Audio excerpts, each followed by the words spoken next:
Do you want some sample text to see if it reads? We're working on some ADA issues with captioning. We're constantly striving to be better at this than we ever have been. You feel good? Excellent. Well, welcome everyone to the October 20th Regular Planning Commission. We're starting a few minutes late at 6:08 p.m. I'm going to do the same. I'm going to ask if you've got cell phones on, put them on silent. There we go. And roll call. I don't think we need to have a full roll call. I can see that all 5 planning commissioners are present today. And we like to start each meeting with the Pledge of Allegiance. If you join me. I pledge allegiance to the flag of the United States of America and to the republic for which it stands, one nation, under God, indivisible, with liberty and justice for all. Thank you. Let's see. Do we have any announcements? How did that work? We talked about this earlier. We are going to move. We only have one item on our active agenda here, and we start each meeting with oral communications, where each speaker is allowed 3 minutes to speak on a subject not on tonight's agenda. We're not able to discuss it or act on it in any way, but it gets in the public record, and if necessary, we'll direct you to any staff who can help you with your issues. Is there any oral communications today, Dina? We have no oral communications this Really? evening. No oral communications. The consent calendar is empty. We have changes to the agenda, though. Now, one of our commissioners tonight is going to have to recuse himself from item 8A. So we are going to move items from the back end of the agenda, 9, 10, and 11. That's future items added by planning commissioners, planning commission reports, and secretary reports. We're going to handle that pretty much right now because the consent calendar item is moot. There's nothing on it. So do we have any future items added by the planning commission? Hearing none. Do we have any planning commission reports that we need to, anyone done anything interesting they need to share right now? Susan, I know you're active with El Camino Real. The El Camino Real corridor, I submitted something for my point of view after having walked it, and I really think that everyone should walk it and submit comments. The comment period is still open as far as I know. Thank you. Yeah, I walked it the first time around. I wasn't able to go last time, but El Camino Real is a stunning road, but it's not pedestrian friendly. And it can be better, and it will be better. But thank you. I'll move to secretary reports. Anna? Yes, I have a few. Just an announcement, the cannabis lottery is going to be occurring tomorrow. It will be online, so they're recording it if you're interested. At City Council last night, they walked through the steps and what's going to occur. So you can watch that or go online for all the detailed information on how that's going to operate. That's a morning meeting, isn't it? 9 a.m. 9 a.m. tomorrow? Tomorrow. All right. Yes. You can find that on our agendas. Online With all the our other city's agendas? website. Sweet. Okay. The next item is the PICA variance, the height variance, was on appeal at City Council yesterday as well, and they upheld the Planning Commission's decision to allow the variance to occur. So the appeal was denied. And then lastly, just wanted to announce that the Association of Environmental Professionals awarded Outstanding Environmental Analysis Document for the EIR for Fox Point Farms EIR that the Planning Commission had approved. And so they gave us an award, and I just wanted to share that with you all. All right. Well, thank you. And that's all I have. Cool. Well, I am going to move straight on to our regular agenda, which I assume everyone's here for. On tonight's agenda, we have only one item, and that is the Quail Meadows property. It's case number multi 3751-2020. This is a public hearing to consider a design review permit, boundary adjustment, major use permit, and a coastal development permit for the construction of a multifamily residential development unit consisting of 485 residential apartments, which is 413 market rate, and 72 low-income units, and these will be broken down between 4 residential buildings. The property is located on the east side of Quail Gardens Drive, just north of Encinitas Boulevard, about, I don't know how many feet, we'll say 500 feet.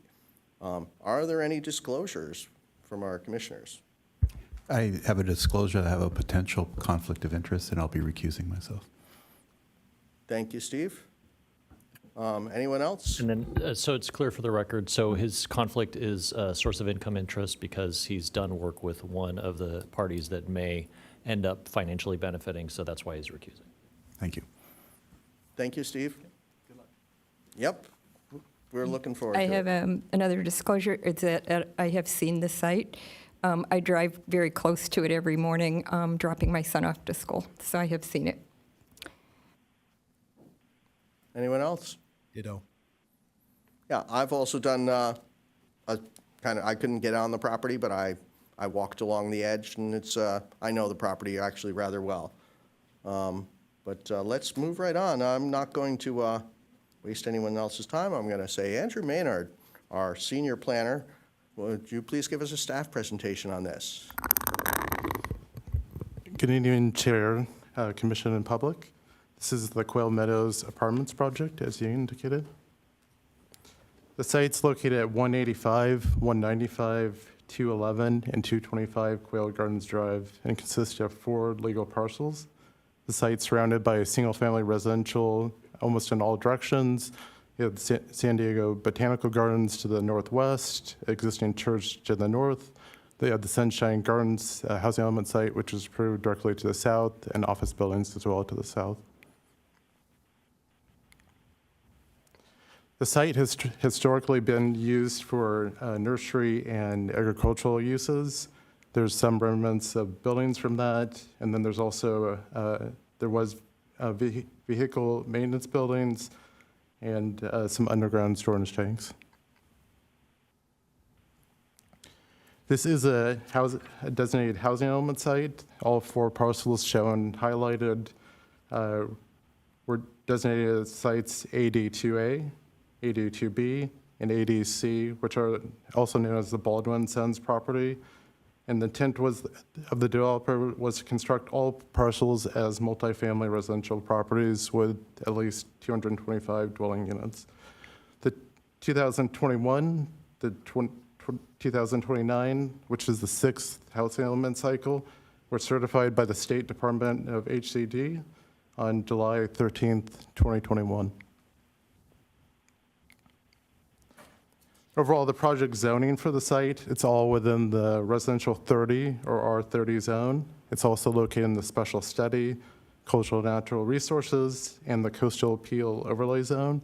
The upper sites are in the R3, and the lower sites are also in the R5 zone. Overall, the project includes 4 discretionary applications. The first is just a density bonus request.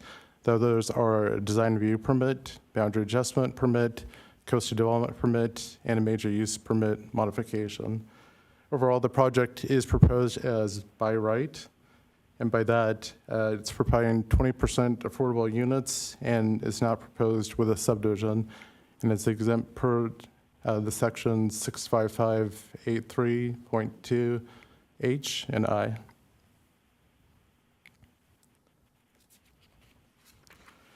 So the project was reviewed per our municipal code development standards, our objective design guidelines, then Encinitas municipal code, and the general plan.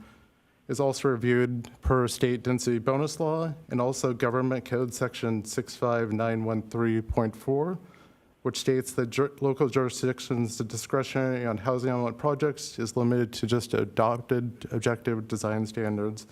One thing I'll note is this project was deemed submitted through SB 330 on July 2nd, 2020. Overall, the project includes, again, the demolition of just remnants of existing agricultural structures, includes the construction of a 485-unit apartment building. 413 of those are market rate, 72 are low income. It also includes overall 4 residential buildings across the 4 lots, a leasing and clubhouse, an amenity building, landscaping and parks and open space, overall grading for the overall site and walls, and then utility undergrounding. Overall, the affordable units are proposed within 1 building. The applicant is proposing a density bonus application. And as part of that, that includes the 20% affordable units. And they can yield those 485 units with the 35% density bonus, which is stated in the density bonus supplement, one of the appendices of the staff report. Overall, the project includes 46 inclusionary units, so those would be held in perpetuity, and that's 15% inclusionary, which meets all of our code requirements. The remaining units are density bonus, which is 26 units, and those would be held for 55 years. Overall, the affordable units are comparable to the market rate and also range in size from 1 to 3 bedrooms. The applicant may seek a tax credit for that 1 building. And also, there's also conditions to where that 1 lot would have access to all the other kind of amenities for the site. So that'd be the loading spaces, parking, the community center, pool, and other features. So for the density bonus request, there's no concessions requested. However, the applicant could propose up to 2. For density bonus waivers, there's no limitation per state density bonus law. Overall, the applicant's proposing 4 waivers, and those include stories, and that would be for all 4 buildings, and I'll go into more detail on these. Also, building heights, and that's really just limited to very select sections for access ramps and ADA purposes. For lot coverage for 2 of the lots, so that's building 1 and 2, going from 65, just above the 65% allowance, and also a 15%, the 15-foot landscape setback buffer on just limited sections. So the first waiver is for stories. So these exhibits depict all 4 buildings that are requesting a waiver, where they go up to 4 or 5 stories with the subterranean garages, which do not meet the Encinitas Municipal Code basement definition.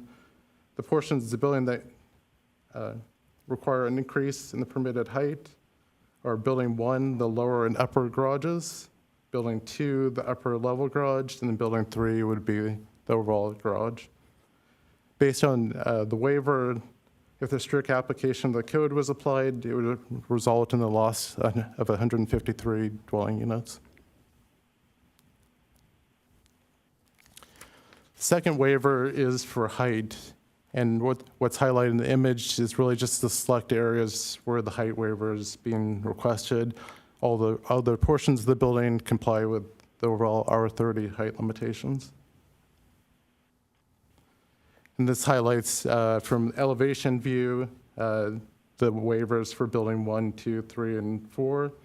Overall, this project has a podium-style residential design with the subterranean garages, and the intent of that was to control massing, so the majority of those garages would be underground, and then the living units would be above ground. It should be, overall, as I kind of indicated, the parking garage ramps, it's really just limited to those areas, and also just for the ADA access areas. Overall, for lot coverage, it's limited just to lots 1 and 2, which where buildings 1 and 2 are located. And it would be just above the lot coverage. The left shows the overall yellow shows the overall building with the podium, and the right would be the waiver request, which is highlighted in the pink. For the landscape buffer, this is located in the northeasterly, just a sliver of the portion of the property. The waiver is requested. The intent is to hopefully preserve as much open space on site as possible with this kind of waiver request. As you see, there's still landscaping, and there's sections that just don't meet the full 15 feet of width. Overall, the project complies with all the R30 overlay zones as illustrated in the list above, just with exceptions with the height, story, lot coverage, and the landscape buffer.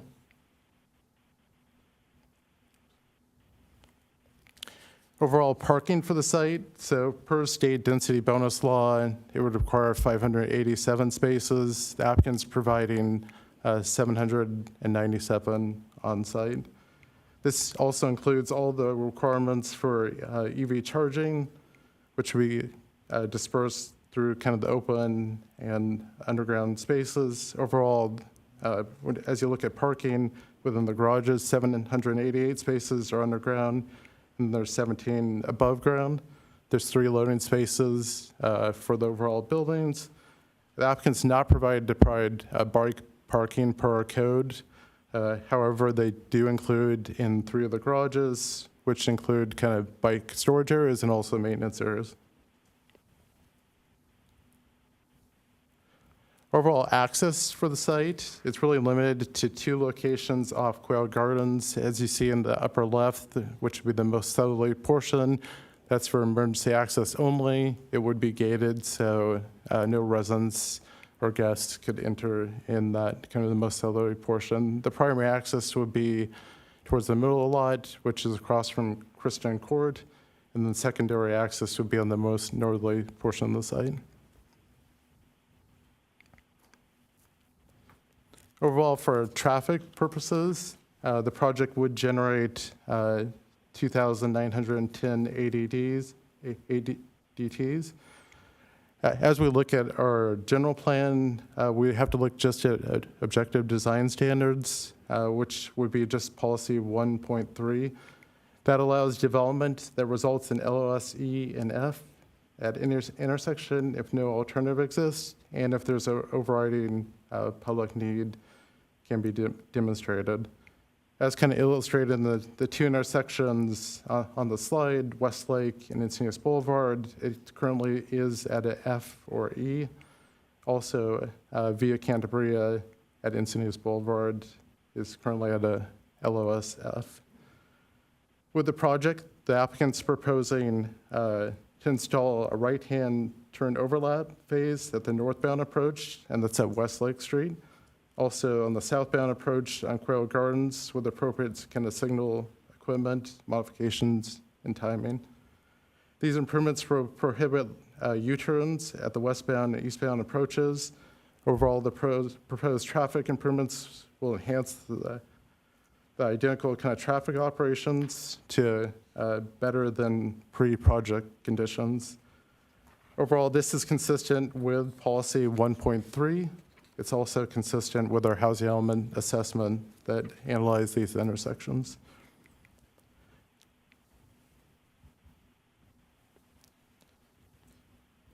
As discussed in the kind of the previous slide, General Plan 1.3 allows development that results in LOS E and F if no alternatives exist and there's an overriding need that can be demonstrated. The project assessed the roadway segments under the existing conditions, steady roadways, and they were determined to be at a LOS of C or better, except for the 2 intersections located below. Under the current existing conditions plus proposed project, these 2 segments would continue to operate at that same LOS. These 2 roadway segments are physically constrained, and roadway widening is not feasible. In addition, these roadway segments are identified as having a significant and unavoidable impact on the environmental assessment, which was done as part of the housing assessment in 2018. Overall, the project is consistent with that housing element assessment for all the intersections. The next component of the project as we analyzed it, was design review. So kind of the first piece is walls over 6 feet in height. All those have been designed to be screened with vegetation for vines for growth and kind of natural colors, two-tone. The applicant also did outreach work with the neighbors to the south, so that'd be the Sunshine and also the office building for multicolored. They proposed kind of open wrought iron concept, more kind of open visually, and then that also would be buffered with landscaping too. Overall landscape, as you can kind of see for the overall site, applicant's proposing the removal of 14 trees. However, they're proposing to provide 353 new trees with a variety of shrubs, plants, ground cover, and vines, all in compliance with our landscape guidelines. Overall, the site has a number of amenities. So it has the pool and spa located in the lower kind of right, as well as kind of barbecues, bocce ball courts, outdoor yoga area and gathering areas, tables and chairs, movie walls, dog areas. Overall, the required common amenity space is 200 square feet per unit, which is 97,000 square feet for this site. And then what the applicant's proposing is just almost 106,000 square feet. The project also is providing enhanced paving at kind of the main entry points right on Christian Court in the upper portion of the picture up here, and also towards the middle portion of the site. As we look at the design overall for the project, this is the most kind of southerly view. As you're looking north, this would be looking at buildings 1, 3, and 4. As you can see, it includes varying roof lines, building planes, accent colors, and providing varying visual design. It's all consistent with our facade wall planes for the R30 zone as well. This is the looking southerly, just adjacent to where that other image was. This would be building 1, kind of continuing all the roof lines and different elements, and then kind of the landscape and also integrated to soften the overall design. You see some internal images of building 2, which is more towards the southeast, more away from Quail Gardens Drive. And then some additional images of building 2. And then some images. This is looking from building 3 and 4. This would be looking towards Quail Gardens Drive, kind of towards the middle of the project. And then, as I indicated, they have the proposed community building, which would be 2 stories for a lot of different resources for residents for this community. Next component is the boundary adjustment. So it includes the adjustment of 4 existing lots, just to adjust those lines. Overall, the boundary adjustment will comply with the lot width, depth requirements, and all of its zoning requirements, including the density bonus waiver request. One of the last ones is the major use permit modification. So this project was previously approved for a 3 unit subdivision back in 2005. That major use permit runs with the land. So as part of this request, that would be relinquished. And then just post-approval, if this is approved, there's an existing covenant on the property, which would be removed as well. Overall, the project's consistent with our Encinitas Municipal Code and General Plan. It's also in compliance with our local coastal program. The coastal permit includes overall the demolition, new buildings, and temporary construction trailer. There was a citizen participation plan, February 25th, 2021. Overall, there was I think actually the members was incorrect. I think it was actually 78 members of the public in attendance, and you can see kind of the key issues identified in that. There's also been additional public correspondence that was included as part of the staff report, and an additional in the last week that has been forwarded to the Planning Commission and then posted online. Overall, these are the overall technical studies proposed for the project. Again, this is a by right project. We still review it in concurrence with our environmental assessment, which it is consistent.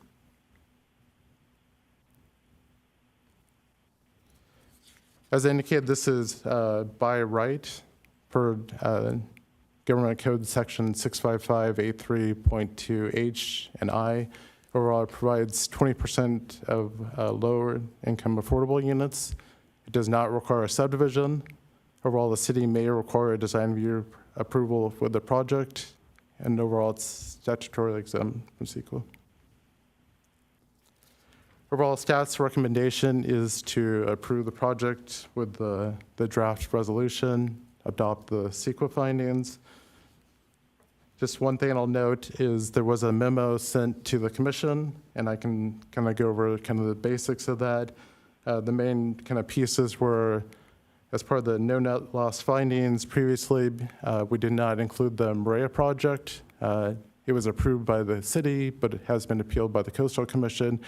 We did include those numbers just in case it ever is approved by the Coastal Commission. Also, I just want to clarify in the public notice, there was a reference to the Clark Avenue Apartments project. That was just a clerical error. All of their information in the public notice was accurate.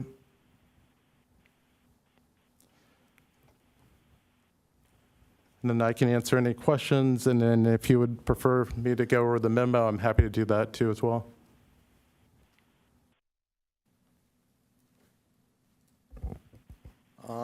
I would actually, I was traveling today, and I honestly have not seen the memo.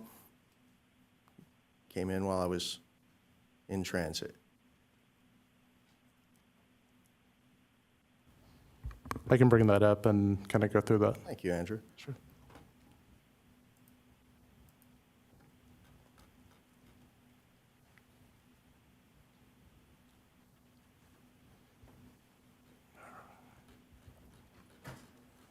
So as indicated, kind of the first piece is just the findings for no net loss. The only adjustments that were made to that were just in red, so everything else stays exactly per the staff report. So the piece that was added was just the approval of the Maria housing element. There were some numbers adjusted, of course, because of that for overall net loss as we're looking at housing element sites. And then there's just some language on the very bottom, just because we previously didn't include that in the calculation, we just deleted that piece. But just be aware that the Maria housing element was appealed by Coastal Commission. Again, just the public notice. So that's kind of just this piece. And again, it was just the reference to the Clark Avenue apartment project. And then the rest were overall conditions. They're really just clarifications of our conditions. So one was, it stated 4 bicycle parking storage areas, and just to clarify, instead of 4, it was actually 3, and then we just clarified which buildings those are located in.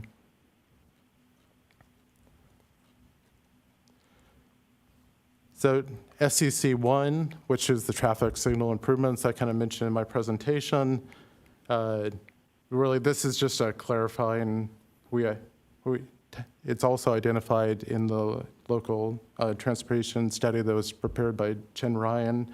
So we just did that reference, but overall the signal improvements would be to the satisfaction to our city engineer. There was utility O2. It was primarily a reference and it wasn't very clear. We usually use that for single family residential. For multifamily, we clarified that with the 2 conditions below, UVO2 and SPVO1, which is just for the construction of those electric vehicle charging for multifamily. And then also the applicant would be providing solar panels as well as part of our CAD. For the next condition, which is for the hydraulic analysis, the only change was there's no subdivision, so we just took out that language and just changed that to project, no other changes. Storm '07, which was one of our engineering conditions. That's one of our standard for infiltration testing. However, the geotechnical report did not recommend infiltration for the site, and that was agreed upon by also our geotechnical engineer, reviewed by the city, so that condition was removed. UTO 5 is one of our standard undergrounding conditions. And really, the addition was just to satisfaction of our engineers for utility poles. So post-approval with any project, the applicant's always required to get approval from SDG&E. They have been working with them, and there is a power pole, kind of the northeast portion of the site would be proposed as part of the project. There's a small sliver that would go from that pole to adjacent site, and that would basically require them to obtain access rights to do that. If they can, kind of post-approval, that's an option. It also gives discretion to our traffic engineer, but overall, it's consistent with our municipal code. Condition SCA 36 was just added condition. So with undergrounding, especially the scale of the project, there likely going to be transformers required as kind of really dictated by SDG&E and the utility companies. Really the goal of this is to get those screened, which would be painted and kind of wrapped, and that would be staff working with the developer. And then the last change was just for sewer laterals. So a lot of times UT 13 is used for single-family residential units. There's not a required sewer lateral to every single unit in this project. It would be per building, which is proposed per the project plan. So we just want to clarify that so it's clear in the conditions. And that's really all the changes to the conditions or the staff report. Happy to answer any questions you have. I don't recall getting the memo. Yeah, I can't. I'm sorry, I don't recall getting the change memo. Did that come out today from Deanna? I heard it came out today At what? while I was traveling. I so was just checking my emails to figure out Oh, what really? time that came. I think, Dina, that was probably around 1 or 2 o'clock? Or, yeah, early afternoon? I'll double check my email. Thank you. I have a couple other questions before I'll let you go. I know this application was deemed submitted in July 2nd, 2020. So since it's deemed submitted on that date, it was subject to the laws in effect on that date. Is that correct? That's correct. Now, I know the inclusionary ordinance changed in 2021, and from what I read in the report, they're bound by the 2020 version. I don't know what the 2020 version is. There's no way to really access that online anymore. Can you tell me what changes? What are they? Specifically, I was going to ask about the dispersal conditions that we put into the 30.41. Yeah, I can bring up actually that inclusionary ordinance if you want to take a look at Oh, the yeah, changes. it's a 2-pager. Yeah. It's probably a 1-pager back in 2020.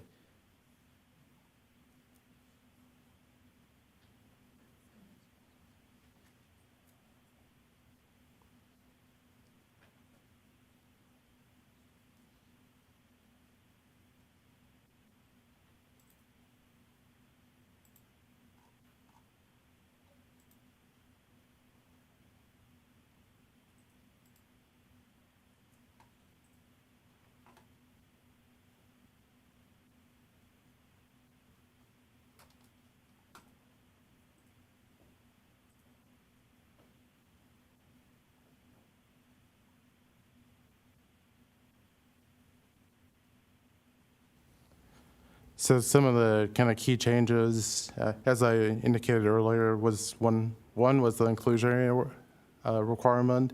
So back in 2020, the requirement was 15%. Today, it's 20%. So that's kind of one piece.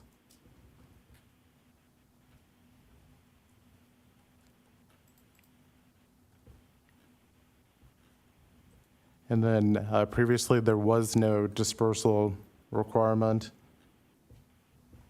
Okay, that was good. That was my recollection. So I'm called to mind of the La Costa 48 development, where they had four low-income housing, the only four low-income housing units, and they were all clustered together right next to the highway. And we had no legal basis for making them change that, although Coastal Commission, I believe, appealed that case, and those units are now dispersed differently. That was my only question. Do you remember how La Costa, or how Coastal, I think it was a social equity policy, did I remember that right? I believe it was. I think it was also related to contaminated soils. I think some of the contaminated soils that's part of that project were proposed underneath some of the affordable housing for that project, which is not for this project. Great, that's all the question I have. I'm going to try and keep deliberations away from questions if we can. We tend to drift into deliberations. Anyone else? Questions of clarification for Andrew or other staff? I have a couple questions. Susan, you have the floor. One question I have about the memo that you sent so late today, October 20th. Doesn't the public need to see things 72 hours ahead of the scheduled meeting? I don't understand about that. So it's not a legal requirement that the 72-hour requirement that you're referring to relates to the agenda. The agenda needs to be posted at least 72 hours in advance. It is not legally required that all documents relating to that be available beforehand. They're currently available online.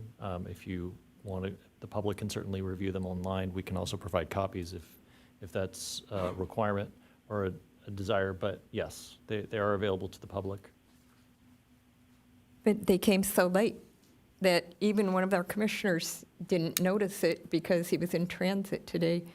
I think possible that many people in the public likewise would have been at their job or their work site and maybe in transit and may have missed that memo.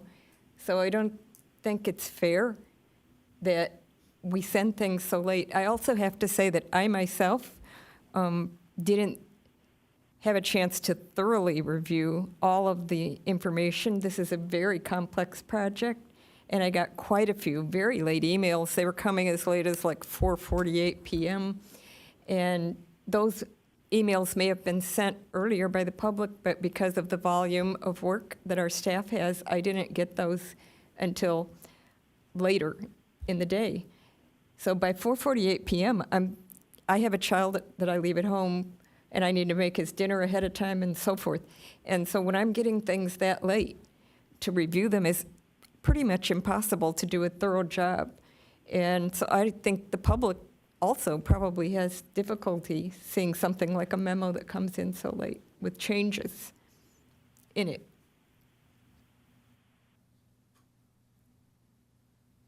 Thank you, Susan. Chris, any questions? Yes, I have a question about the phasing of the project, the building phasing. It's my understanding it's going to be in multiple phases. Can you go through that a little bit? And remember, questions of clarification. We'll be discussing phasing. Well, I have a question as to what the phasing is. Go for it. Yeah, so the housing affordable plan lays out kind of two different phasing approaches. Overall, though, before at least 50% of the market rate units are developed, the affordable units would have to be built and occupied. So there's two different potential options to do that. Okay, thank you. As a follow-up to the city council meeting last night, there were some questions on exaction fees, mitigation fees that are paid. So if you're phasing the project, are the mitigation fees paid upon the occupancy at 50% because they've only built 50% of the property, even though the impact might be greater? So there's different, between different departments, they're paid at different times. So some are actually paid before building permit issuance and some are at occupancy, but before occupancy of each phase, they would have to pay those before each phase is finalized. So if they owe $100 and they build 50 units, they owe $50. They only have to pay for what they've actually constructed, not for the whole. They pay for those units, whatever, that are being finalized, correct? I just have one more question. The amenities within the low-income building, so to speak, those are the same amenities that are in the market rate units? That's correct. There's a little community facility building. There's also the outdoor kind of courtyards with kind of amenities of barbecues and kind of fire pits and other areas as well. And then they also have access to the, which would be on Lot 3, all the pools and clubhouses, absolutely. And that's conditioned as part of the project. Thank you. So, point of clarification, if in fact they do not get tax credits for building 4, yet they've put all of the people in building 4, is there an obligation under the conditions of the approval that they would have to, in the future, disperse those tenants? There is not, at least based on kind of what Kevin was speaking to earlier, since this was deemed submitted prior to the adoption of the new inclusionary ordinance, they wouldn't be subject to that objective design standard. A new project would if it was submitted today. So it is not conditioned, at least as part of the current resolution. Do we have any other projects in Encinitas that have been approved under the 2020 submittal, where they are separate from the overall project? Not to my understanding. The only one I know of in Encinitas was the Iris Apartments, which is on Vulcan, and that was approved as kind of all affordable, all within a building. So this will be the only project in Encinitas at this time that would have a separate building with just affordable in it? That's my understanding, yes. Thank you. I have a question about the memo, that part of it where you said that there isn't a requirement for best management practice for infiltration on the site for stormwater. I am an architect. I find that unusual that there would be a specific wording that you don't have an infiltration requirement on a site where you have a substantial change in grade. And obviously, when we get heavy rainfall, there's going to be a lot of water that runs across the site because of the very large difference in elevation from one side to the other. And so I'm confused, just as a professional, I'm confused. Why no stormwater best management practice? Is this something that's covered someplace else? What's going on with that? I'll let our principal planner, Mike Stryzik, speak to that. There's still BMPs proposed with this project, but he can kind of detail kind of the stormwater pieces, and I think the applicant can too as well. So, good evening, Chair and Planning Commission.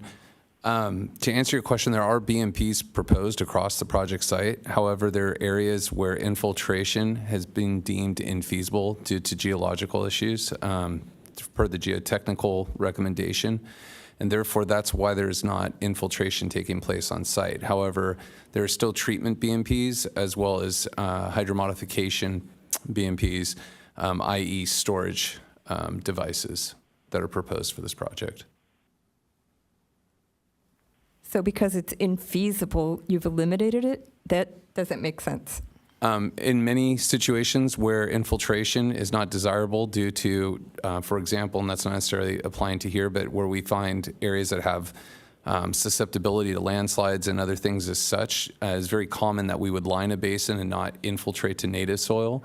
However, we would still go ahead and provide the two components which are part of water quality, which are pollutant control, which takes place through the biobasins that have been designed, as well as the storage component, which adheres to the hydromodification aspect, which is basically regulating I would say the flow. memo wording is a little misleading. I think maybe it needs to be adjusted.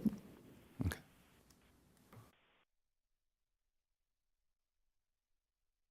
Any other questions? We can come back and ask more questions of staff once we're into deliberations. I'm ready. You're done? I'm done. No. Yep. We can Okay. always bounce back if we need to. We are going to move on to the next step of our presentation. I'm going to ask the applicant, like to make a presentation, 10 minutes?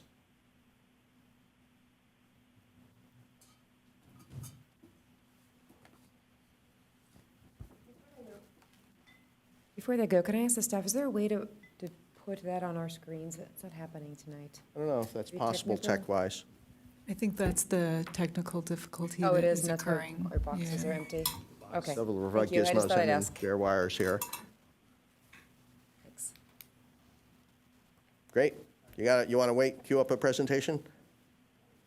Andrew's probably already Johnny on the spot. Great. Check your mic. I don't think I'm hearing you. Do you have to turn that thing on? Here we go. No? Hello, there we Yeah. go. Chair and Commissioners, my name is Nick Lee. I'm with Baldwin & Sons and Heritage Building Development. We're the applicants for the project. This has been a long time coming for us. As you heard, we had our first approval on this site back in 2005. Due to grade issues out there, the site could not comply with Proposition A, so we've been working on redesigns of the site ever since. We participated, though we were not a selected site, in Measure T, and we were finally selected in Measure U and became one of our 30 density zones. So we've been working on this a long time. We're very proud of this project. We think it's going to offer the community a lot, including the 72 affordable units, which is, I think, a great thing for Encinitas. I'm going to turn it over to Maria Miller. She is our head of planning and entitlement, and she'll kind of walk you through some of the features of the project that Andrew didn't touch on. Thank you very much for your time here tonight, and staff for all their work, because like I said, it's been a long time on this project. So we're happy to be here, and Maria will take you through it. All right, thank you, Chair Doyle. Thank you, Commissioners. Thank you for taking the time to review the project, to hear our presentation, and thank you to Andrew and all the city staff. As Nick said, we've worked on this for almost 2 years now. So after multiple revisions and adjustments, we're finally here today with this project. I'll try to be brief and skip over the information that Andrew has covered already. Just briefly touch on the property. As Andrew mentioned, we are one of the housing element sites. It was studied and determined to be suitable and an appropriate location for multifamily uses and for low-income affordable housing, and therefore it was rezoned to R30 density. So because we're also providing 20% affordable housing, affordable to low-income category, we qualify for density bonus and qualify for waivers from development standards. And the staff report contains findings determining that all the waivers meet the applicable approval criteria for this project. This is the site plan that we've seen. It's rotated so that the north is facing to the right. What I can add here is the project was designed to completely stay outside of the wetland that we have on the northern portion of our property that's shown there in blue, and the associated 50-foot wide protection buffer. So aside from not impacting the wetland, we're also going to revegetate it with native plants. Right now it has invasive species and it's really poor, deteriorated condition. So we're going to enhance it and provide a functional lift to the habitat. All that area outlined in blue to the north of the private street is going to be protected in perpetuity in a conservation easement. So we're providing an enhancement to the natural resource. The stormwater facilities, I have them outlined in green. They're kind of in the southern portion of the property. And as mentioned, the project completely treats all the runoff on site. So any water that leaves the site discharged downstream, it's clean and the project meets the hydro modification requirements. I can point out also we have 3 loading areas on the private streets for large moving trucks for the residents to be able to unpack and move into the apartments. And then we have 3 kind of loading drop-off zones by the leasing office, by the clubhouse. They're 10 feet wide and also striped for no parking. So it's things like Uber, quick deliveries. There's available parking for that. Parking on this site is completely underground. We have 17 serviced parking, but most of it for the residents and the visitors is located in the underground parking garages. Mostly it's a one-level garage, except where the grade of the site changes, then we provide a ramp to a lower level. So in the report, somewhere it states that we have 5 levels in the building, but it's 3-story buildings with underground parking. As Andrew mentioned, because this is a density bonus project, we qualify for a reduction in parking, but we understand that parking is always a community concern. We wanted to accommodate all of our residents on site to make sure that we're not impacting the community, the neighborhoods with spillover parking. So we made sure to provide at least 1 space per bedroom. So we have 105 stalls on site, including the surface parking. And as part of that, we are providing 130 electric vehicle charging stations in the garage. This slide shows the mix between the 1, 2, and 3 bedroom units in the overall project and in Building 4, which is where we plan to provide the affordable units. You can see that, that Building 4 has a higher ratio of larger units. A quarter of all the units in Building 4 are affordable, compared to only 9%, are 3-bedroom units, compared to 9% of 3-bedroom units in the overall project, and 38% are 2-bedroom units. So we deliberately designed that building to have a mix of floor plans that can accommodate more families and therefore larger population in that building. And in general, this is a very unique site. If you look at the housing element, this is one of the largest properties. It's 12 acres.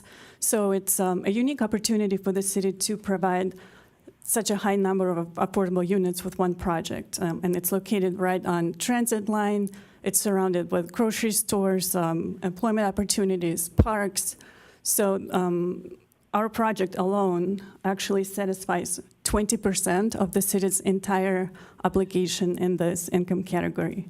So 72 units is right away 20% through 2029. And we're really proud to accomplish that with this project. So this is a slide showing our open space. Another really key feature of this project is that we were able to provide 28% of the whole site area as usable open space. It's almost 3.5 acres of land. So that's provided either through private balconies and patios or common amenities such as the pool, clubhouse, fitness center, all those outdoor amenities, and some interior club rooms. And our landscape architecture team was able to design the project in a way that each one of these courtyards is completely unique. It has its own character, its own landscape theme, so that we're not duplicating uses on the site. Each one of them provides a different amenity. And of course, as Andrew mentioned, they're all shared.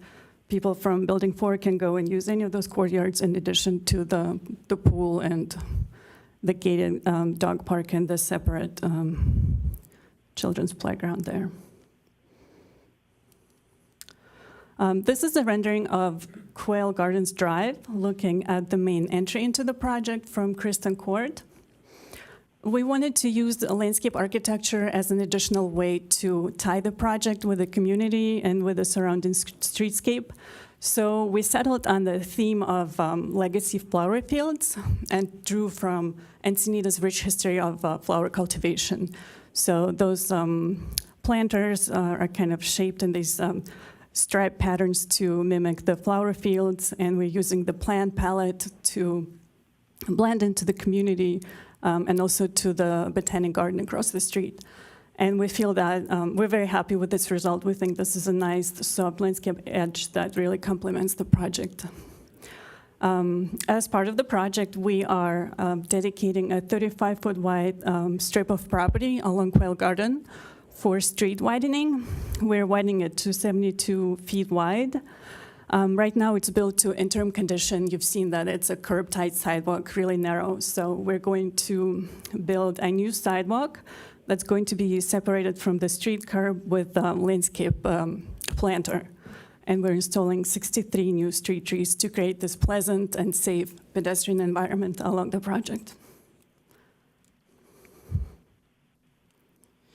So these are some of the renderings that Andrew has shared. Again, I want to emphasize that the project, we made sure that we meet all the objective design criteria. We provide the required setbacks, the offsets of the facade planes to provide the articulation and break up the building massing. There's a variety of materials and color combinations. I won't go into detail on the architecture, but I did want to go over the waiver requests because it seems like we're requesting a lot of waivers. I want to emphasize with the next few slides that what we're doing here, we're not trying, to bend the rules or build something out of proportion with the neighborhood. We made sure that we meet the standards, but also we're sensitive to the pre-existing conditions on the site. The site has a very challenging topography. You've probably seen that Quail Garden Drive is quite a bit higher than the middle of the site. It's shaped kind of like a canyon. So we have to fill the middle of the site to raise the grade, to make the gravity sewer work and storm drainage to work. And that works against us because a lot of the definitions in the code actually go to the lowest of the grade. Am I allowed to finish? Wrap it up. You're going to get another 5 minutes after oral comments. Okay. So just briefly, the additional story, obviously, the building is, the parking is completely underground, but it's considered another level, even though our buildings are all 3 stories tall and stay below the height limit. The next one is the building height waiver. Again, the building is never exceeding the height limit, but because height is measured from the bottom of the ramp, this would create these dips in height, and all we're doing is just keeping the building at the same height. When you look at it, you cannot tell that any portion of the building requires a waiver. The lot coverage waiver, we made sure that the overall project is below the maximum lot coverage. We're at 63%. And these lot lines, they're on paper only. There's no barriers, no fences on the project. When you're there, it looks and feels as one complete community. So you can't tell that there's more massing in a portion of this site because it's one total project. But we would lose the 21 units without this waiver. Again, the reason is the grade and the slopes, the retaining walls along the south line. We understand. So, yeah. Okay, well, I guess we'll just wrap it up here. Thank you for your time. Thank you. And Do we have any I'll take the questions right now for the applicant? Anybody? We can come back. We'll ask them more. I'm going to, thank you very much. I'm going to open public comment. I'm going to guess, we probably have some speakers tonight. Looks like we got 5 speakers this evening. Only 5? Yep. Well, So great. Let's hear who they are. first up is Stephen Gherkin, followed by Carmen Nesper. Don't start my timer yet. Give me a few more seconds. 3 minutes, and if anyone else needs to submit a speaker slip, you can do that as long as we're still active here. Great. I have a picture of this in case we get confused where we're talking about, but you've seen many of them before. So I'll begin. Good evening, Chair. Good evening, Commissioners. Good evening to my favorite staff, Anna Kolomusi. Call out to you. It's good to see you again. Given that there's a huge amount of documents and I have 3 minutes to talk, I'm just going to go through issues that I think you need to mitigate to allow this project to be approved. I sent you my full write-up with rationales and whatnot, and I hope you've had time to read it. It was sent in yesterday, and if not, I would appreciate you reading it before you make any determinations. Let's start with traffic mitigations. Got to reduce the speeds on Quail to 25 miles per hour. You need to create a right-hand turn lane on the northbound Quail Gardens Drive. Don't let Quail Gardens Drive be stacked with cars that are trying to turn into this development. You need to install flashing yellow left turns on green on the southbound Quail Gardens at Encinitas Boulevard to allow traffic to move, not just at green turn lights. You need to install flashing lights on green on the eastbound Encinitas Boulevard turning north onto Quail Gardens so they don't stack all the way down to in and out. You need to install right-hand turn lane into Kristen Court entrance. You don't allow, this is a repeat, but you can't be allowing all these cars to be stacking on Quail Gardens Drive, because then you create this huge bicycle and pedestrian hazard, because they're turning across the bike lanes and stacking in the bike lanes. Let's see. You need to look at speed mitigation efforts at Kristen Court. I sent you the speed survey data from Quail Gardens. Cars are running 80 miles an hour down that street, so your line of sight is not 35 miles an hour, 350 feet. So something has to be done to mitigate that traffic coming down. Because when you've got 3,000 cars a day turning out of there and you've got cars moving 20 to 50 miles an hour above the speed limit, it's going to be a wreck. It's going to be a danger zone. Let's keep going. Yeah, you need to install traffic mitigation at Quail Point so that cars turning left don't run down the center lane, the center turn lane. We already have cars doing that as they're trying to get to high school. We have cars driving on the sidewalks. You know, you think it's LA to get out onto Encinitas Boulevard.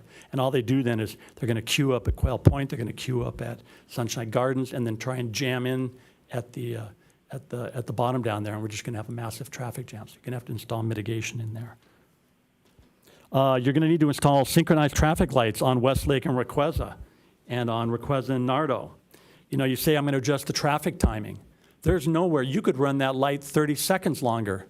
And when you're going southbound on Westlake from across Encinitas Boulevard, you're lucky to get 2 or 3 cars in there at a time. You can open up 30 seconds. It doesn't matter. It's stopped. So you've got to do traffic mitigation upstream or downstream from that. Oh, God. That's okay. I didn't get to anything. Wrap it up. You don't have to just like, Okay. You know, yeah. and come back. We'll, You know, yeah. It's- there's only quality of 5 life. speakers. I'll go quickly. We're good. You know, we have one park, 2 acres for 800 homes. We need to have more park space now that we're going to go to about several thousand homes on that corridor of Quail Gardens and Saxony. The L7 property should be considered as one of the conditions. Let's not drift. Try and wrap it up. Okay. That's it. The biggest thing is I'm worried about safety. Stormwater has already been touched. That property is flooded 10 feet deep. So make sure that it was done for a 500-year storm, not a 100-year storm. Thank you. Thank you. Thank you. Our next speaker is Carmen Nesper, followed by Dick Stern. Good evening, members of the Planning Commission. My name is Carmen, and I live next to the Quail Meadows site. I am with a group of neighbors concerned that the city and the applicants are not protecting wetlands, special status species, and ISHA as defined by the Coastal Act. We have hired Hamilton Biological to address these issues. I hope you got the chance to read the letter that Hamilton Biological sent today. My concern started with the Sanderling site, which is immediately adjacent to Quail Meadows, which together make up a large natural space. Earlier today, I submitted a letter detailing of the city not following coastal law. I hope you got a chance or get a chance to read that too. When the city failed to adequately identify ISHA and therefore protect sensitive species and their habitats on Sanderling site, I appealed to the Coastal Commission. The evidence in that appeal is also highly relevant to this Quail Meadows project. The matter is still under appeal to the Coastal Commission. After inquiring about the status of the appeal, I received yesterday an email from Stephanie Leach, the coastal planner for Sanderling and Quail Meadows sites. She stated that coastal staff has, I quote, similar concerns regarding the presence of ISHA on the Sanderling school site. Coastal staff is currently working on establishing an appropriate development envelope given the resource constraints on the site. The quail site contains habitats that have been used by breeding California gnatcatchers up till today. These gnatcatchers are federally threatened species. This likely establishes habitat areas on this site as coastal ISHA. Additionally, other special status species have been identified on the adjacent Sanderling site. A further concern is that there are areas on Quail Meadows that are periodically covered in water and which contain native willows. These areas likely qualify as coastal wetlands that have not been identified by the applicant and do require buffers. What was pointed out was the adjacent site's wetland, and that blue that was that buffer for that wetland. But the wetland on their own site has not been even identified. Also, in January of 2021, the applicant conducted large-scale removal of vegetation on the Quill Meadows without a CDP. I included photos on my email. I am concerned that this removal constituted development under coastal law. This large-scale disturbance is not even mentioned in applicant's biological report. To this day, I have not received clarity on this matter. You can see trees and a lot of vegetation was taken down. Finally, it's proposed that one of the 2 old, healthy, established story pine trees on the project site will be removed. They serve as a home for great horned owls, many other species of wildlife. And importantly, your predecessors on the Planning Commission voted in 2007, December 20, to preserve both story pines in place, it's almost done, for a previous development plan by the same applicants. Your predecessors saw fit to preserve these exact trees on this project site. This sensible decision should be kept in place. Also, the removal of these story pines is not in line with city's LCP, and I quote, "The city will make every effort possible to preserve significant mature trees, vegetation, and wildlife habitats within the planning area," and resource management policy that states future development shall maintain significant mature trees to the extent possible and incorporate them to the design of development projects. To a closing statement, if you wouldn't mind. Yes. I know, it's 3 minutes goes by like that. The city has provided no evidence that every effort possible has been made. So based on these concerns, we asked the Planning Commission to deny the project as it is proposed now, until such time that it can be shown that it complies with the city's LCP and the coastal law. Thank you. Thank you very much. Our next speaker is Dick Stern, followed by Ron Hubbard. Good evening, Commissioners. Thank you for your time. My name is Dick Stern. I'm a member of the Encinitas Ranch Community Association Board of Directors, and I'm also a spokesperson for a consortium of all of the HOAs and neighborhoods that were formed along Quail Gardens Drive, I should say, and Saxony Road. Altogether, that represents over 1,400 homes. Soon, over 1,300 housing units are going to be built within 1 square mile between Encinitas Boulevard and Leucadia along the Quail Gardens Drive and Saxony Road corridor. Currently, there are at least 10,800 average daily trips on Quail Gardens Drive and 8,973 average daily trips on Saxony Road. These 2 collector roads were designed and built for low traffic volumes. This represents a huge increase in average daily trips on Quail Gardens Drive and Saxony Road with no current plans for traffic control and mitigation. And this was discussed last night at the City Council. The ingress and egress for 6,800 of these average daily trips will be exclusively on Quail Gardens Drive. Without question, this represents a clear and present danger as well as a pending imminent threat to the quality, safety, and liability of these communities in the city of Encinitas. We're asking that the City Planning Commission explore measures to mitigate the increased traffic and safety issues on Quail Gardens Drive. Furthermore, we ask the Commission and staff to consider adjusting the entries to Quail Meadows to accommodate deceleration and acceleration lanes for at least the main entry. At multiple times during the day, vehicular and pedestrian traffic approaching the intersection at Encinitas Boulevard backs up as far as the main entry to the Botanic Gardens. And the number of movements occurring in this short stretch of Quail Gardens Drive creates a significant hazard that should be mitigated by moving cars out of the traffic lanes. We're interested in partnering with the city to find effective and timely solutions as we discussed last night with the council. With the existing knowledge, it is evident that deliberate and intentional action must be taken. We all appreciate your receptiveness and willingness to engage for the benefit of all. Thank you. Thank you. Mr. Stern? Yes. The organization, the HOA organization, can I just get the name so I can? Yeah, it's the Encinitas Ranch Community Association. Okay. Yeah, we're an HOA of 500 homes that adjoins Quail Gardens Drive, starting just north of Quail Park.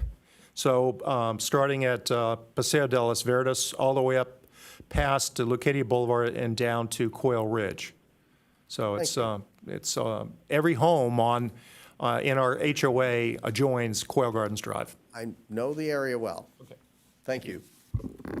Next, we have Ron Hubbard. Following Ron will be Cindy Cremona. Thank you. Commissioners, my name is Ron Hubbard, and I live directly above this project, and I'll be looking down on this project for the rest of my life. So I'm pleading, this is not Encinitas, this project. I see segregation, a building to the right, just stick all the low-income people over there, ridiculous. I see 485 units. This thing started as an R3 and R5 property. It went to an R30. Whoa, there's a bonus. Now we're talking about R41. Let's just keep throwing a bunch of houses in there and throw a bunch of traffic. What's 2,900 trips on the road? Well, I ride my bicycle often down Quail Gardens, and it's a nightmare right now. You're already adding 130 apartments at the corner where Sunshine Gardens is. That math's not in this 2,900 projection of traffic, so that's another 130 units more traffic on Quail Gardens. I already can't get down Encinitas Boulevard without sitting in line for 20 minutes, 10 minutes, whatever it takes.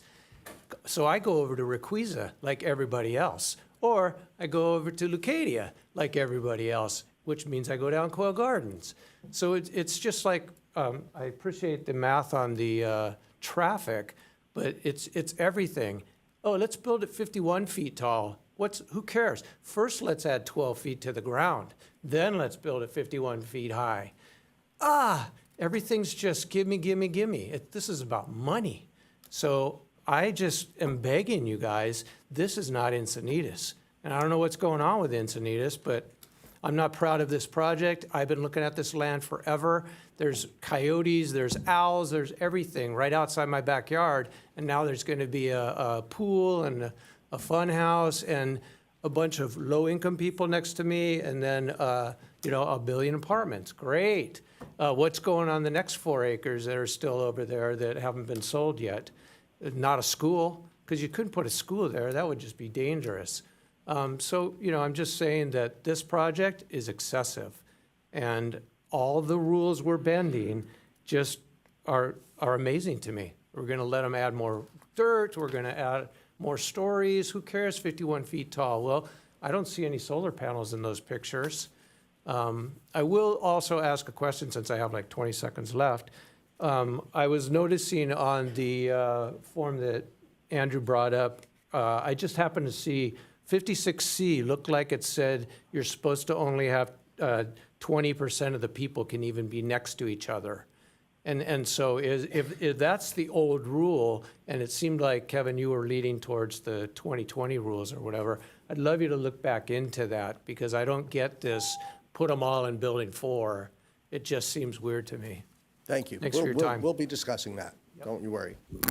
Okay, next we have Cindy Cremona, followed by Kathleen Lindeman.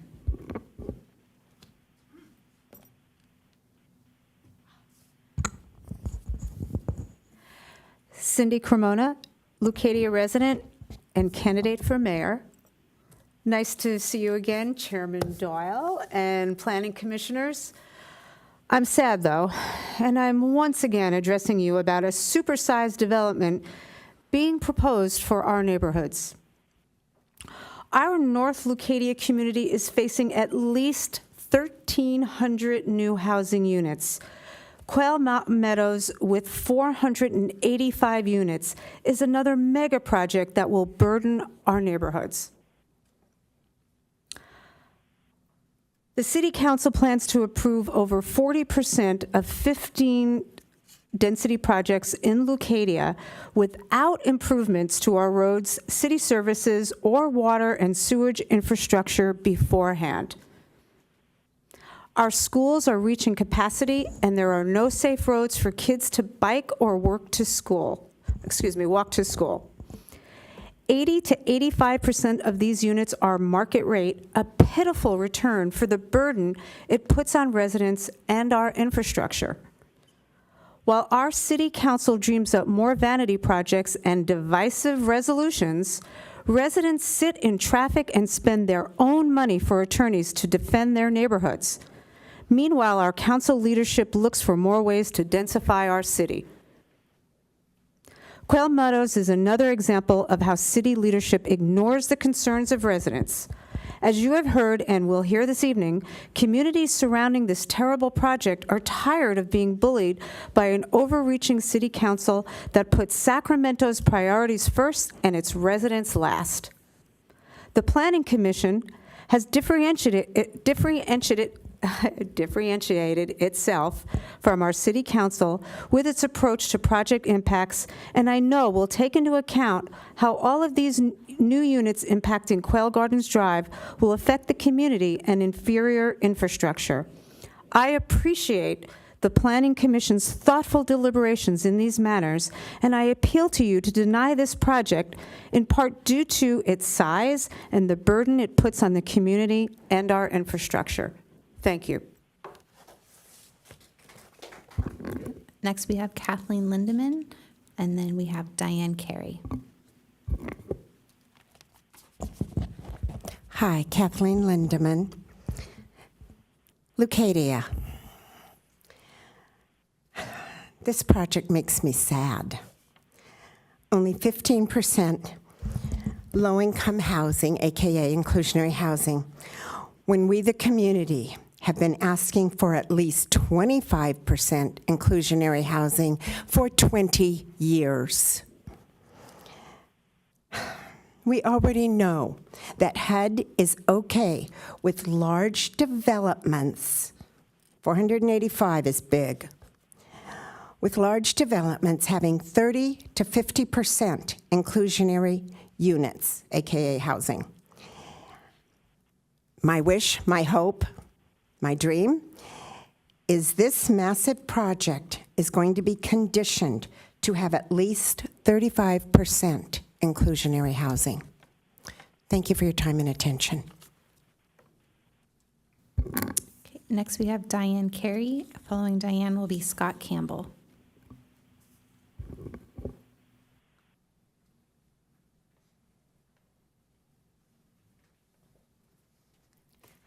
Hi, I'm just a citizen, just walked in here and here I am. I'm from Anna Slime, I say affectionately, because I grew up in Orange County, which I watched it be totally encroached upon, unplanned, and suffered for the first 40 years of my life. And now I'm here, and it took me a lot of work, 30 years as a flight attendant, a lot of saving to live in this special area. I came to Del Mar for 10 years, and now I'm here. Torrey Pines are a big deal to me.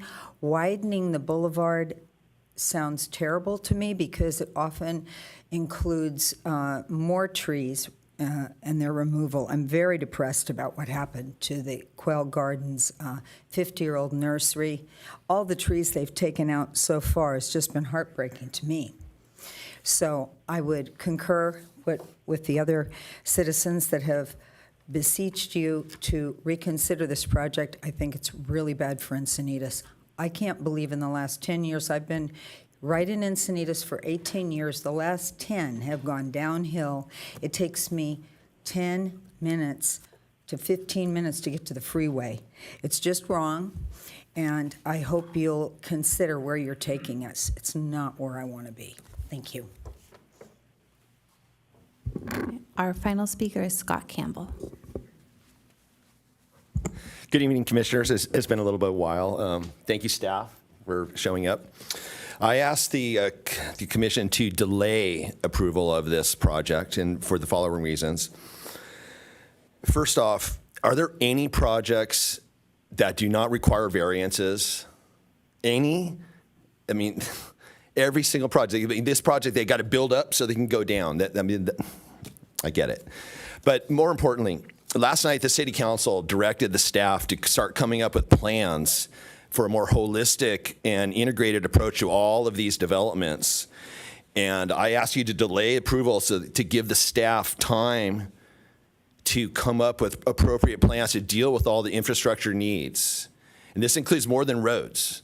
People have mentioned schools, emergency services, lifeguard staffing, youth services, elderly services. All these are going to be impacted. And I urge you to delay so that the city can catch up. We are in a mad rush right now, and all these things are going to come in at once, and the city's not going to be prepared for it. So once again, I ask you to delay approval of this project. Thank you. Thank you, Scott. That's all. Is that it? Yep. All right. I'm going to, actually, no, what I'm not going to do. Yes. The applicant, please, 5 minutes.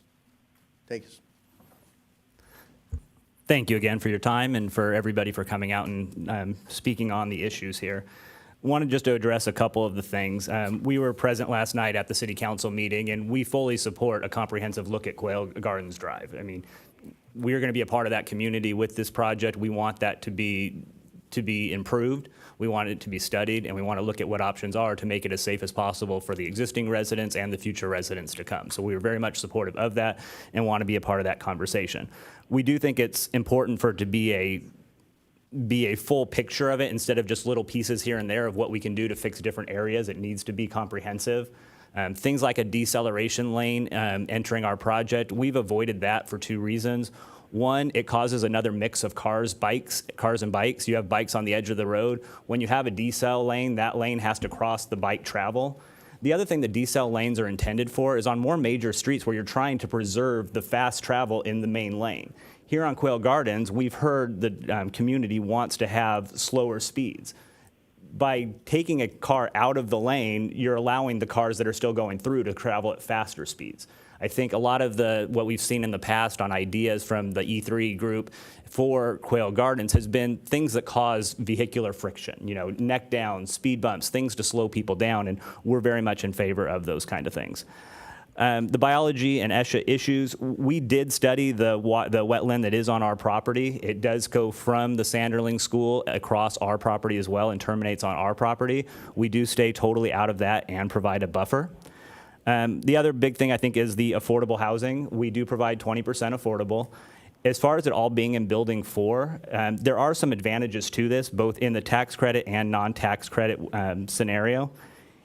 We will, whether we get tax credits or not, we will commit to maintaining the unit mix that we have, which actually provides more larger units. It provides a higher percentage of 3 and 2 bedroom units than we would be required if it was integrated into the whole project.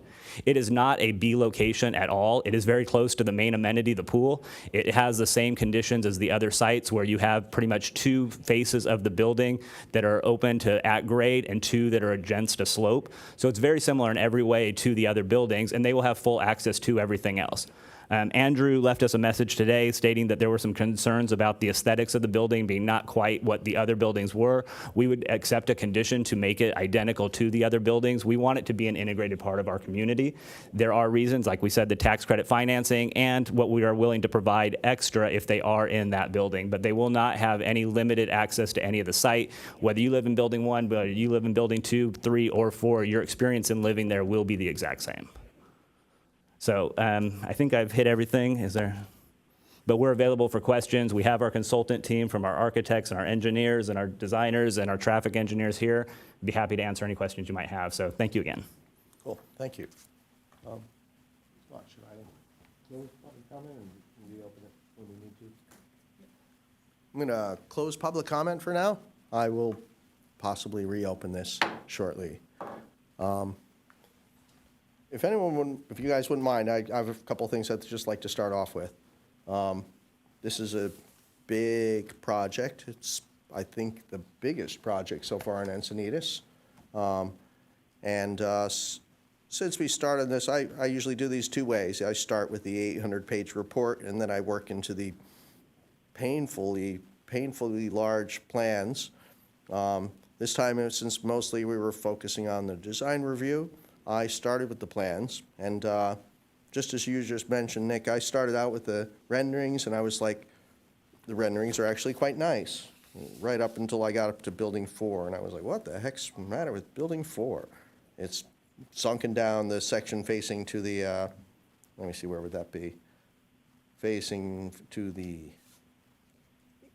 west was just a bare, it was the largest single plane. It was gray and brown, and I know you're going to do better on that one.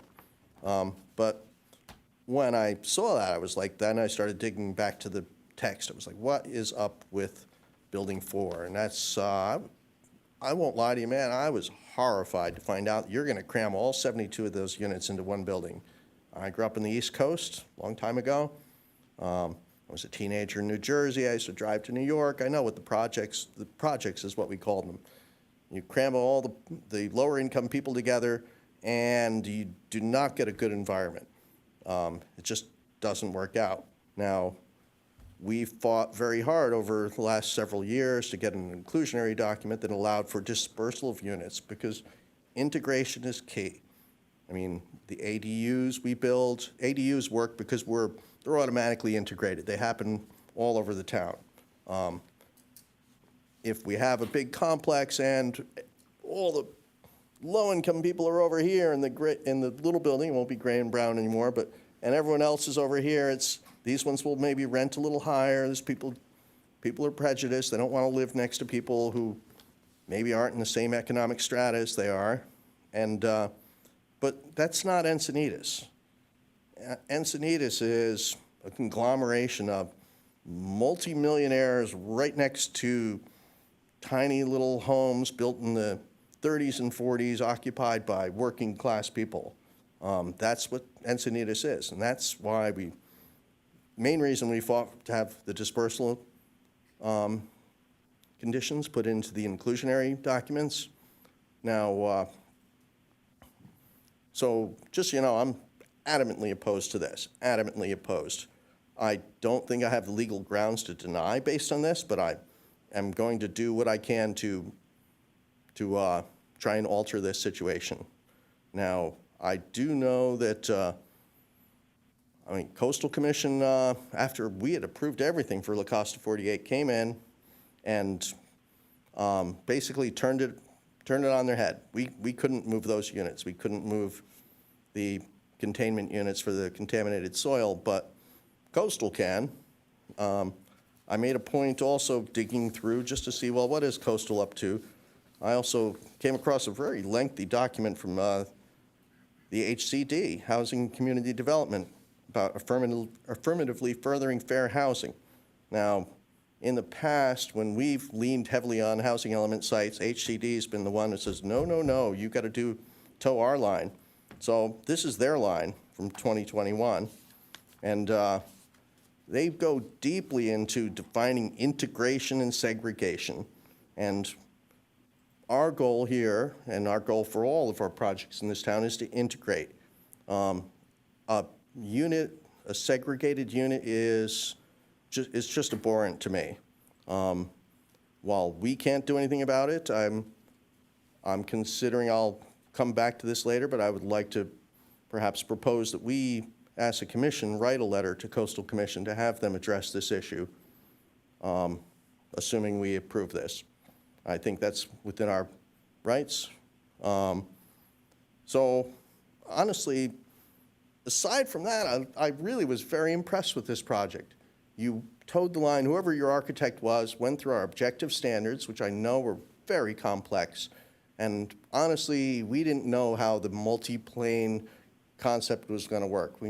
You have several planes that are so wide, they require 7 different planes, and you did it. It looked really beautiful. I mean, more beautiful than I expected a 458-unit apartment building to look like. So, there are issues to go over, but the design, I felt good about the design.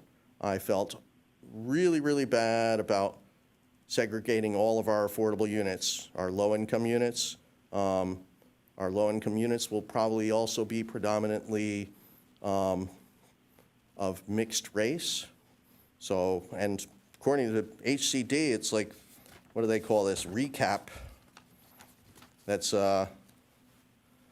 racially and ethnically concentrated areas of poverty, which is you know, we're dealing with people who are earning so little they're qualifying for affordable housing. These will be poor people, especially by our standards here in Encinitas. And given where we are, it's like the threshold is set at 20%. So it's going to be trouble, not from us, but from Coastal and from HCD.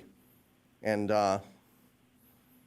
you know, looking at the laws that I can handle here, I will probably approve this project because A, it's a housing element site. It's already been kind of agreed upon by the council. It's, you took our objective design standards, which really, thank you everyone, they really worked. You missed that fun. But I'm here for this fun though, Commissioner. This is, we always have fun up here. But the objective design standards worked better than I hoped, and the project really shows it. Building 4, as I say, west frontage, it's the one that just stood out. Before I knew anything about what was going on there, I was like, what the heck? So that's all I'm going to say right now. I'm going to pass this on to my other commissioners and see what the temperature is here. But I wanted to get that off my chest. Thank you. Okay, I would like to speak a little bit about the traffic impacts, and I had a few photos I wanted to show, which I believe IT put on for us. They can display for us. This is because I see this road every single morning and every afternoon when I take my son to school, and then I go back and pick him up. I generally drive in the car on the way there. And this is a person on a bicycle on Westlake Drive there in heavy traffic. Go to the next. Big trucks come down this road. This is taken at about a little after 8 o'clock, right after I dropped him. I pulled off so that I could take these pictures. I tried to take them on Monday, and I realized, oh, I have to pull off the road. It's just too many cars coming. And next. This is on my way home at Encinitas Boulevard in Ballure, and there are bicycles going through here. And the next one, I think, is also from there. So there were a couple of students on their way to school. There were parents coming back after dropping young kids on their bike carrier. And at the same time, you can see there's cars trying to turn right as these bikes are going by. On Tuesday morning, on the way to take my son to school, I waited through 4 red light changes at Via Canabria on my way westbound on Encinitas Boulevard. That was extreme. It was one of the worst days.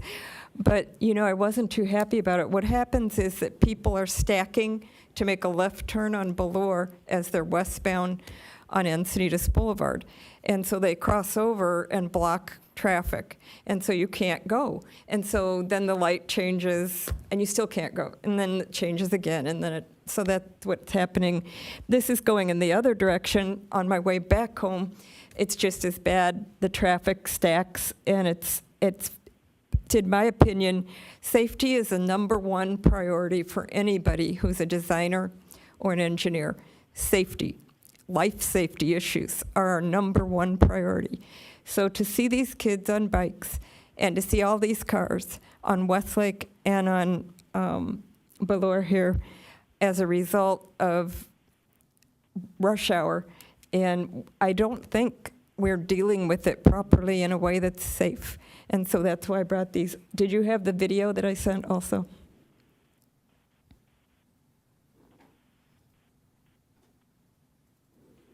I took one very short video clip to show the traffic on Westlake coming.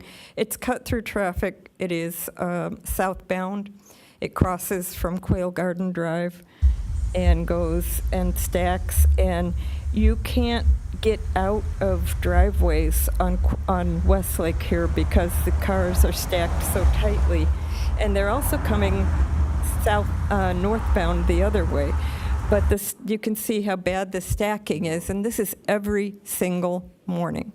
And I don't think it's that bad all day long, but I do think it's every rush hour. And it's also pretty bad when I come to pick him up, I ride my bike, so I didn't take pictures of that. But when I pick him up, I have a really hard time getting back out onto Westlake. And they have a conditional use permit at my son's school where you have to go out that way. You can't go back out onto Encinitas Boulevard, which would be easier, but I can't do it because you're supposed to leave coming out on Westlake. And I don't want to violate their conditional use permit. So I really think the speaker, I believe it was Scott, who said that we really need to do something about the traffic mitigation. It's a safety issue. The infrastructure for safety needs to be placed before this approval even, I believe. And the transit infrastructure is the reason why we're having all of this traffic stacking. So I really think in some ways the cart is before the horse when you're building your housing, but you haven't addressed your safety and your transit, public transit methods. Or maybe you can't allow those cars to proceed on Westlake to Requesa, which is what they're doing to get around off of the 5. And I have a few other comments here, too. The letter that was written by the young woman, I'm sorry, she's here, she spoke, about the local coastal plan and the Torrey pine tree preservation and removal of the 14 trees. Well, I did look at the site plan. I tried very hard to look at it ahead of this meeting, although those are very big files. They download super slowly. So in between, when I took my son and picked him up, I spent the whole day looking at this project or trying to, but it wasn't that easy to download and look at them. What I saw in the site plan looked like an awful lot of small trees in planters. I can tell you that a Torrey pine tree, a mature Torrey pine tree, with its root system and its canopy, is way more valuable than 100 of those little trees. That Torrey pine tree can grow for 250 years. The little trees, I don't know what species they are, but they may or may not be California natives. They may or may not be trees that will endure for 250 years. I suspect they are not. And I think that when you had 2 years to come up with a plan, and you could have done better, you could have saved these Torrey pine trees that are mature. I don't understand why you didn't. I'm an architect. I do everything I can to make my projects sustainable. And I always did. I don't work in industry any longer, but I did for a dozen years before I was an educator. And so, to me, it makes no sense that you can't save 2 trees, 2 mature Torrey pine trees that are endangered and protected in some parts of the country. Also, I believe that there are valid concerns that this is a violation of our local coastal plan. We are trying to preserve as much as possible, wherever possible, mature trees. And these are native trees, Torrey pines. So for me, I'm sorry, I just don't get it. How can you not preserve these trees when you had 2 years on a blank palette? Think about it, a blank palette. Now, let's say I'm going to paint a painting on a blank palette. I can take paint and throw it at that palette anywhere I want. When you design, it's not that much different. You can put your buildings where you want.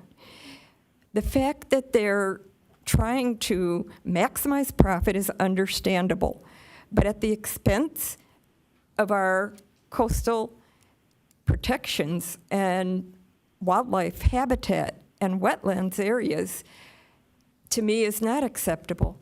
I think probably this project should be smaller in number of units. That's what I think. Higher in number of affordable units, smaller in number of total units. I would love to approve a smaller project at this site. I don't think you will get my vote for this number of of units because I do not think that it was well thought out. And I will admit that I didn't really have adequate time to review the entire 800 pages of information, not to mention all of the public comments and the additional information from the memo that staff sent so belatedly. But I will add a few comments that I did like a few things about this project. 485 kilowatts of solar, that's a good start. Good job. 72 affordable units, that's a good start. It's not good they're contained in one building. As I concur with Commissioner Doyle, our chair. I'm a fan of less cars, reducing the parking. You have my vote. That is a good thing. I would reduce it even further, personally. You can reduce it further, and I would. I'm a fan of less cars. As a likely traffic mitigation, maybe what Encinitas, and this is a recommendation to City Council from me, maybe what Encinitas needs to start thinking about are traffic wardens, volunteers, traffic marshals, live people, or another roundabout, I don't know. It seems to me if you could get some volunteers to help direct traffic, it might help a little bit. But I can't even imagine this amount of cars and trips that would be generated here. Let's see. I'm going to look for it here. The roadway segment analysis that was done was that we're okay with the fact that Encinitas Boulevard has D and E ratings, LOS-D, LOS-E. At Encinitas Boulevard between Valor and Via Cantabria, it's an E. I'm not okay with it. I don't know who's okay with that, but I'm not okay with it. All the roadway segments right now that operate at C or better, okay, you know, we could probably handle C, but on Westlake, it's certainly not in that range. I think that I'm looking for the number of trips because I made a note about it. Oh, here it is. The proposed Quail Meadows project from PC8 traffic PDF that was part of this report. I did look at as much of it as I had time to. The proposed Quail Meadows project would generate a total of 2,910 daily trips, including 233 trips during the AM peak hour, 47 in, 186 out, 186 more cars coming out, and 262 trips in the PM rush hour. So you saw the video, you saw the cars. They're already completely stacked. Safety is first. I'm sorry, I'm not willing to sacrifice my son for 185 units, not for 72 affordable units. No, I'm not willing to sacrifice one child in this town on a bicycle. I'm not. I'm not willing to sacrifice myself either when I take him on my bike. So safety is first. And I did say, what is going on sheet A4, 4.4, with the colors shown on the building for north elevation? Is it paint colors or some other reason? Why are those colors? The Sanderling Waldorf School project on the adjacent property has already been appealed to California Coastal, and I would say this one will be right behind it if you don't modify it. I think that's where it's headed. I don't know what to tell you except that you need fewer units because of the traffic. You need to really think about this, in my opinion.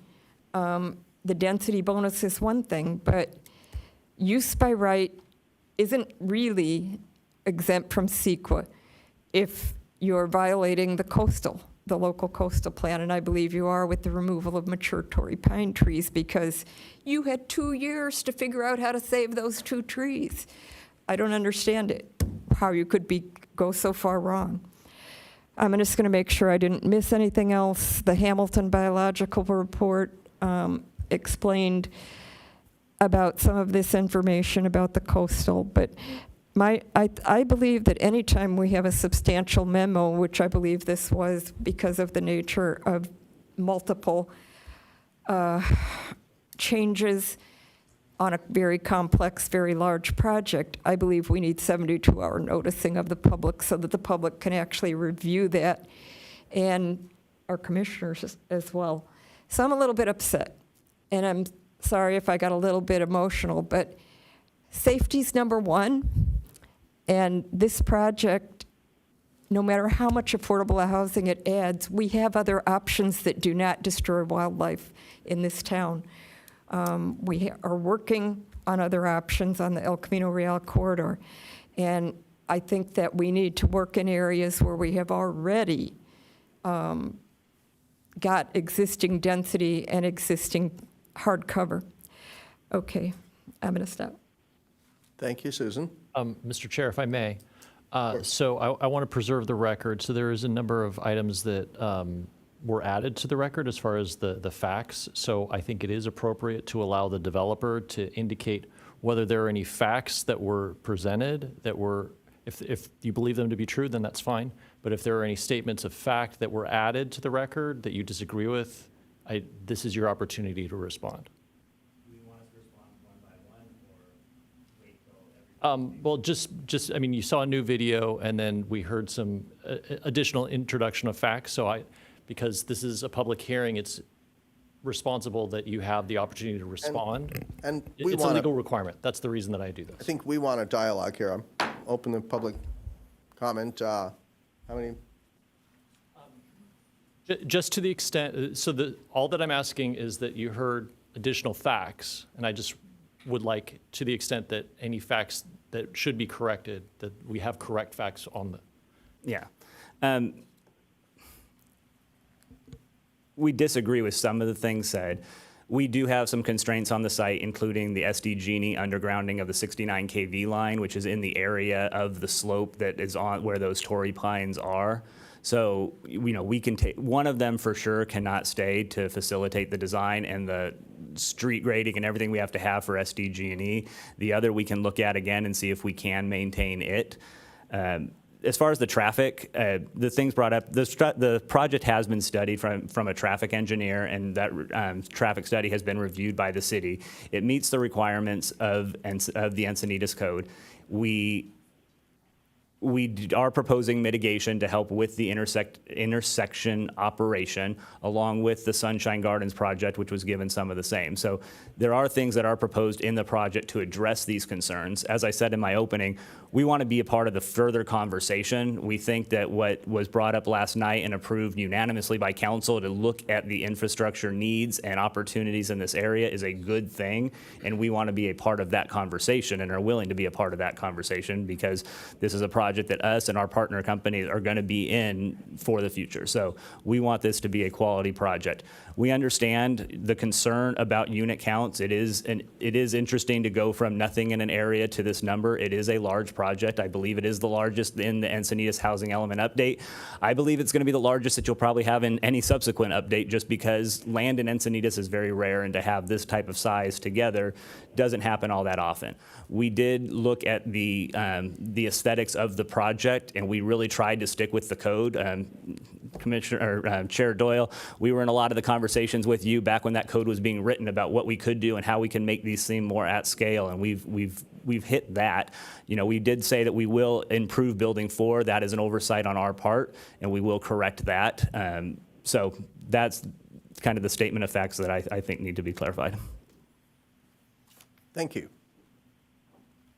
Close it back up again. Let's close public comment. Chris or Robert, who wants to go? Oh, I've got about 4 pages for staff, so I'll just kind of keep my comments.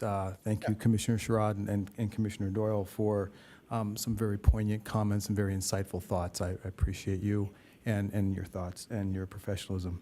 As it relates, I just feel like I need to do something to beat a dead horse on the integration issue. It's clear that you put them in one building for financial gain. And that I understand that. It takes money to build these projects, but you put them all in there for one reason, and that's to get a tax credit and separate them. But yet you benefit a 20% density bonus across the entire site, asking for four waivers: height waivers, buffer waiver, and all so you can get the density in all the other sites and benefit from the tax credit financing structure associated with building 4. I think that's a cop-out, complete cop-out. It's financial engineering for financial gain to the detriment of the community, and unfortunately, kind of shows your position in the transaction. I also don't understand how you're actually building up the site so that you can get a height waiver, because you're adjusting the basis of the ground higher so the building's even higher. So the neighbors are having to look at a higher site, you're casting more shadows.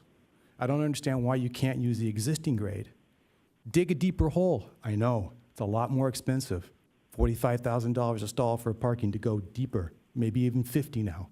So it's a financial engineering to build up the site, adjust the grade, put the parking down versus build on the existing grade and not ask for the height waiver. I don't understand that. Maybe it's just the mathematics that I just haven't seen. Maybe you can share your pro forma with us so we can get a better understanding of why you did it. Traffic, brutal. We all have to live with it. It's tough. Yet you propose building more parking stalls. Why more parking stalls? I've got a bunch of questions on the traffic component of the staff memorandum. I don't see any subjection to, trying to deal with transit issues, mitigation of the traffic light, but you've actually added more stalls than you need. That's a financial gain for you.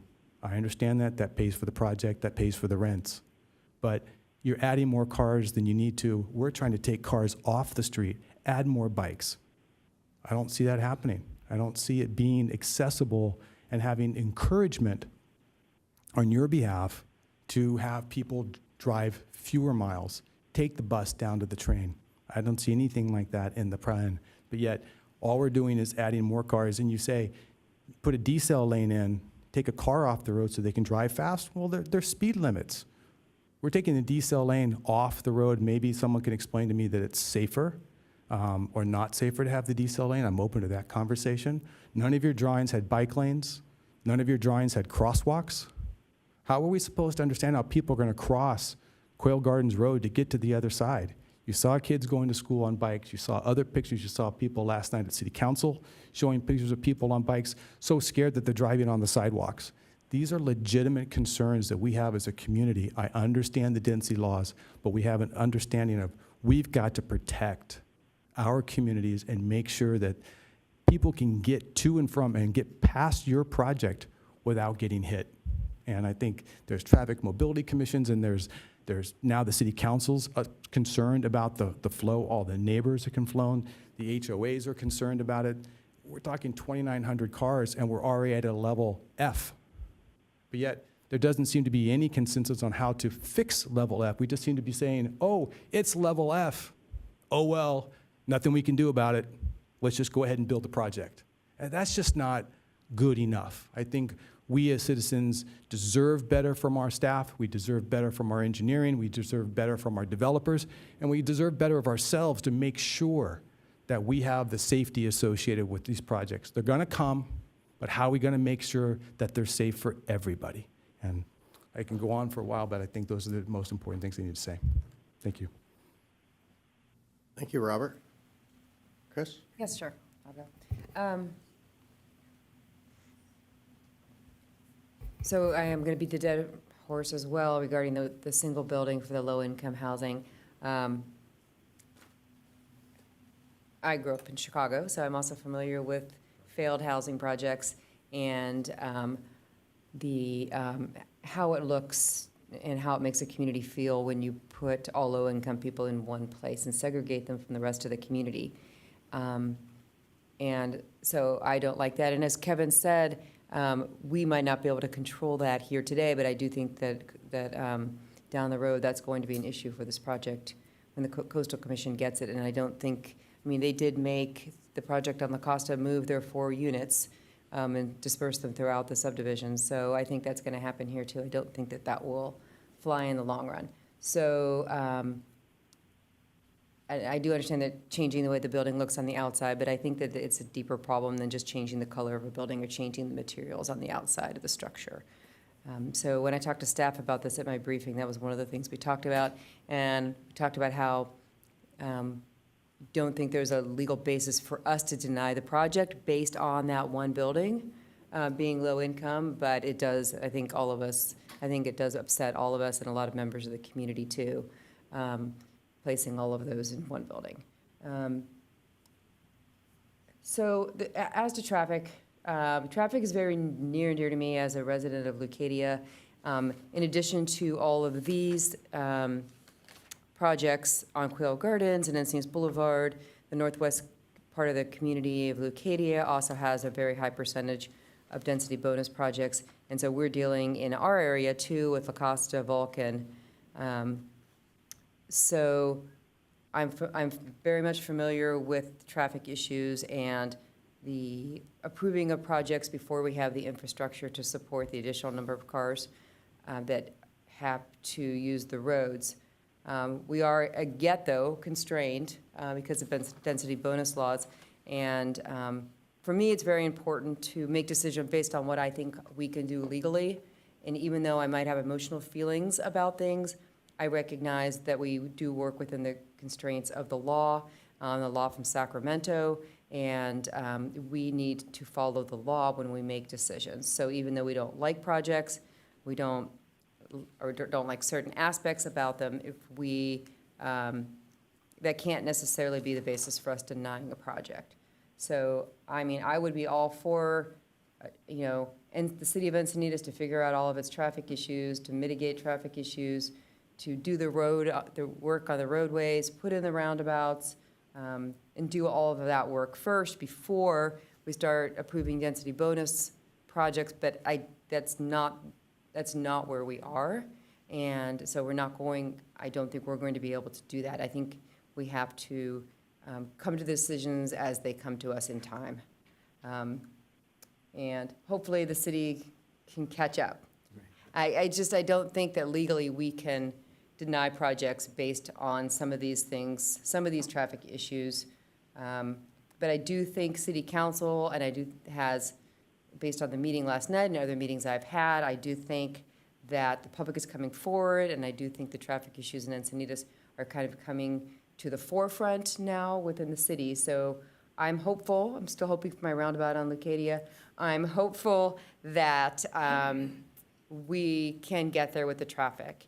I think the parking's kind of, it kind of has two sides, right? Like people say, we don't need as much parking because we want to get people out of cars, we want to get them on the bikes, we want to get them into public transit. But then again, if you don't have enough parking, people in the community are upset because they're scared of spillover traffic. So I'm thinking maybe the additional parking spaces are a nod to members of the community outside of the project.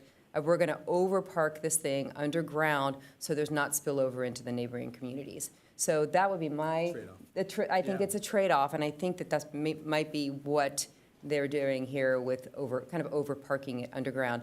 I do like the idea of the underground parking because I don't want to see the cars.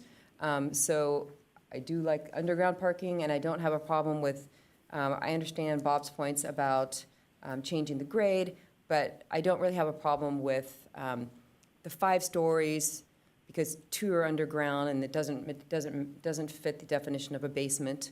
So I understand, I don't really technically have a problem with the fact that it's 5 stories, but there's really only 3 stories of housing.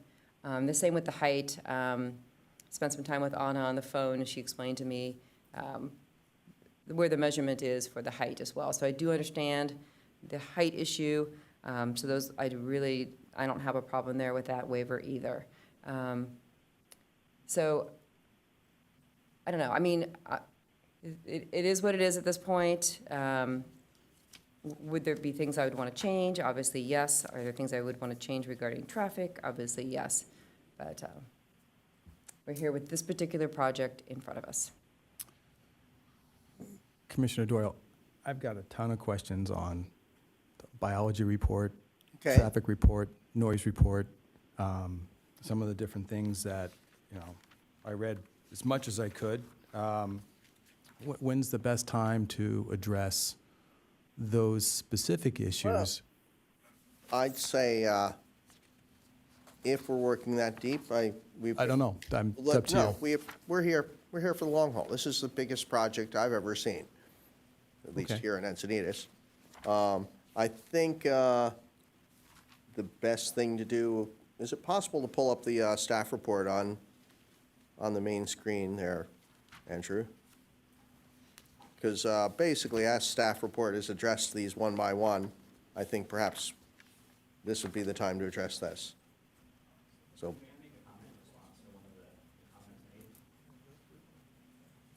Sure, come on up. Quick. I just really want to talk about the grading just really quickly and let you know, the reason the center of the project comes up is because it's so low right now that we can't get all the flow utilities out. So we can't get storm drain and sewer out of the site without having brought it up a little bit. That's why back in the 2007 approval of 33 lots, they were never built because the Prop A required the measurement from the lower of natural and existing.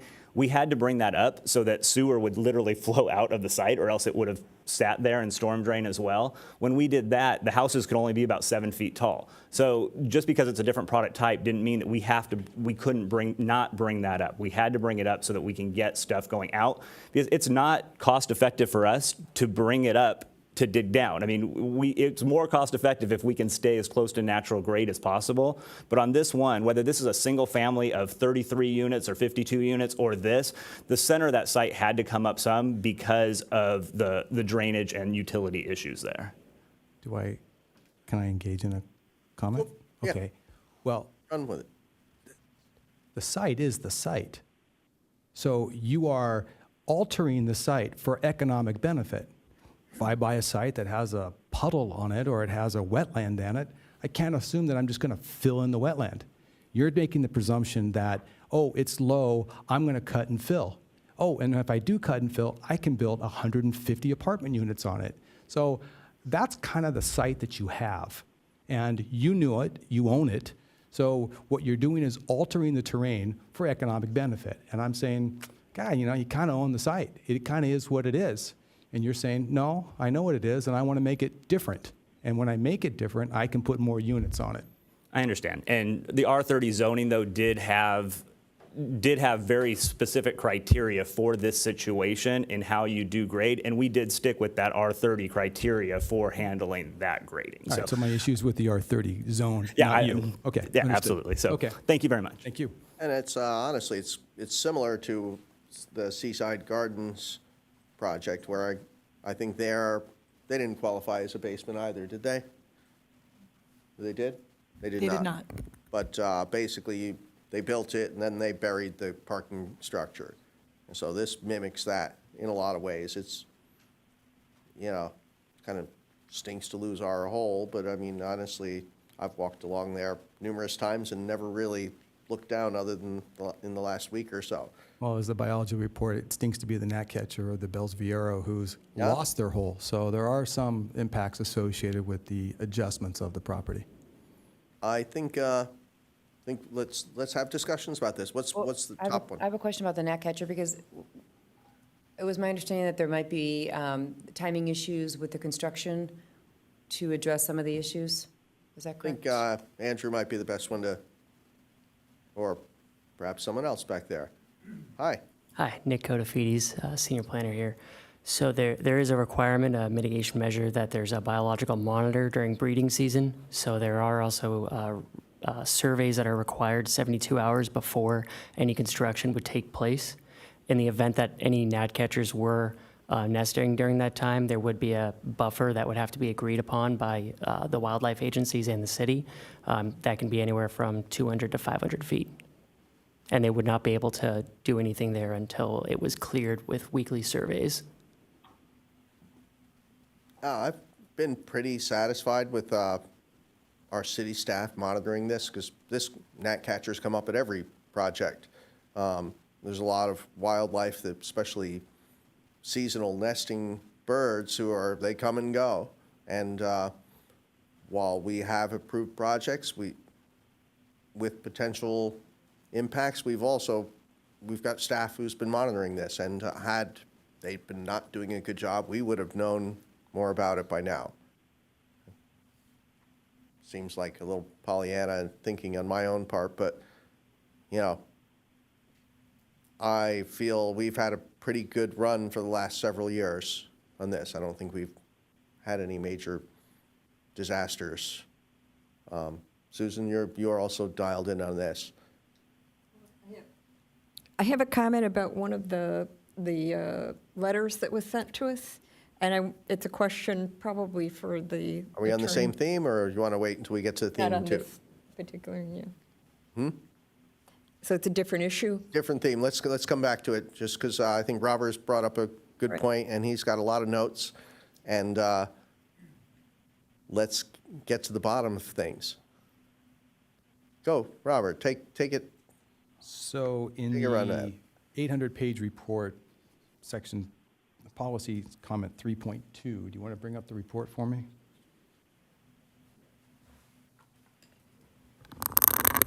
What page is that on? Let me just pull it up. It's the large report of the documents we have. There it is. See if I can find it. And for the record, my PC it boxed out all of the page numbers on this staff report. Something with a missing font on my part. It's taken a second to bring it up.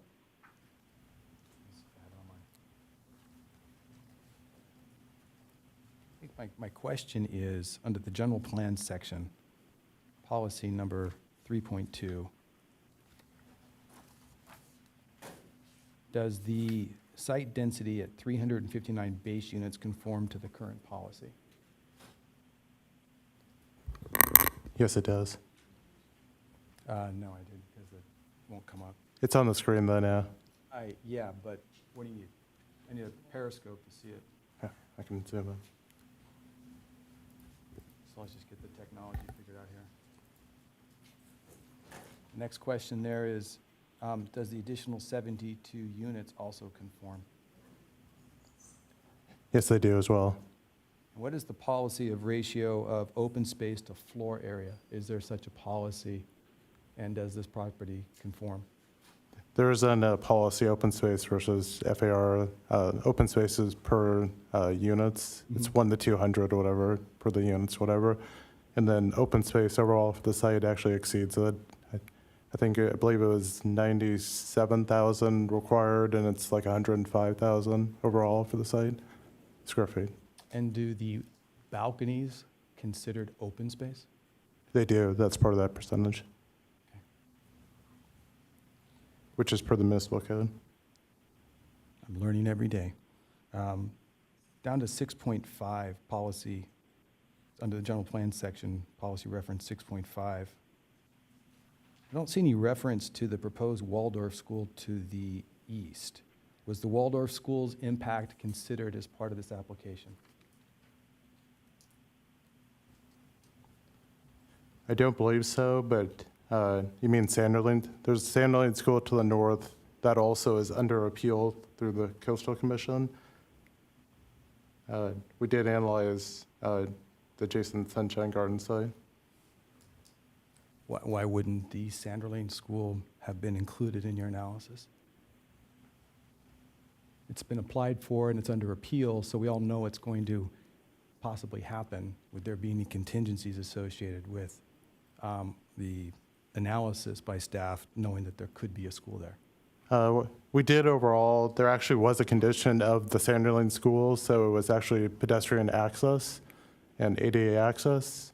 And there was an agreement by the current developer and that site to maintain that, and this project is including that access. So there was some analysis as part of that. It wasn't included verbatim, at least in the description right there. So any shadowing, any traffic impacts, any construction issues, any wetland issues, all of those were considered, the Sanderling School was considered when evaluating the site? That's correct. There is slight differences, especially in the wetlands. Sanderling was actually asking for a reduced buffer, so In upper 25, they're asking for stormwater improvements, whereas this site originally had some design of that, but they pulled it outside to maintain the full 50-foot buffer per our code. I'll jump to the waiver question on the 15-foot next. I'll get to that one. I don't want to jump the gun. Let's see. Are the rooftops visible from the adjoining residential properties? The ones on the bluff, so they're looking down? Some towards the east, yes, there probably definitely would be some visibility from those properties.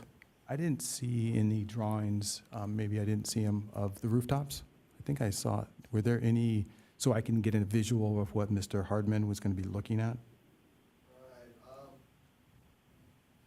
I would have to lean on staff there. It's like you guys, I had the same issues that Susan did. Every one of these things, I crashed my printer at least a half dozen times. I crashed Acrobat dozens of times.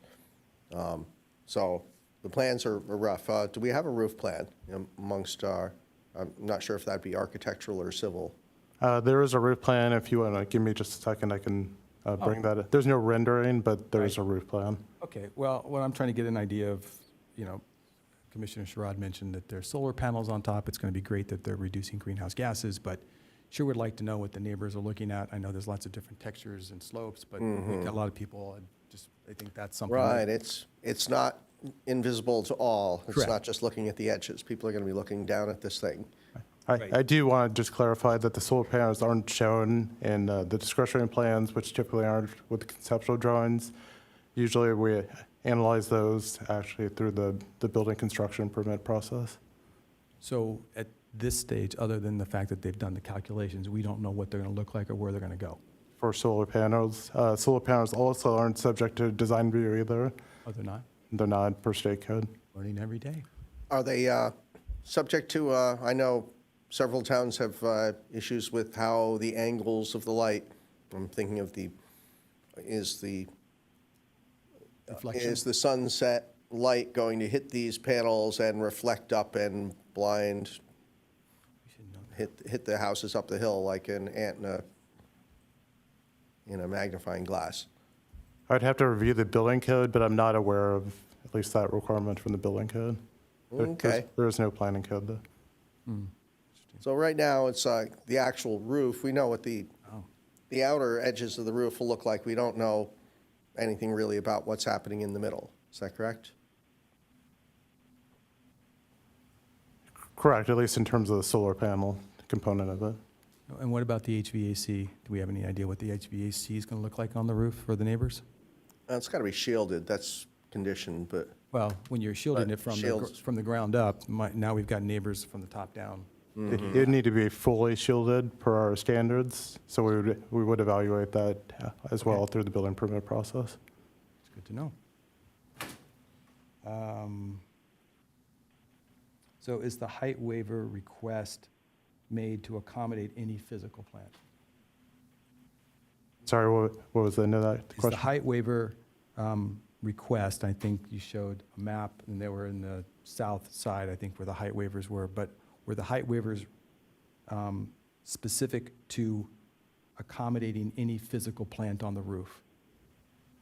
I don't want to raise the roof just so they can put their HVAC units on top, which makes it even higher. So if they're asking for a height waiver to accommodate their HVAC package units on the roof, that's my question. No, the height waiver is really strictly just for the dwelling units on the third floor. And the only reason for the height waiver is because as you drive kind of the access ramp, because the building's recessed, Right. that portion, that's where you're measuring your building height from. So just those kind of key sections on each building, that's the reason for those waivers. So we have the roof line, parapet or whatever, but above that, even higher, will be the package units? The package units would be below any of the parapets Below? screened by the roof line, or because it's a combination of kind of flat roofs and pitch roofs, so it'd be behind those elements. Okay, perfect.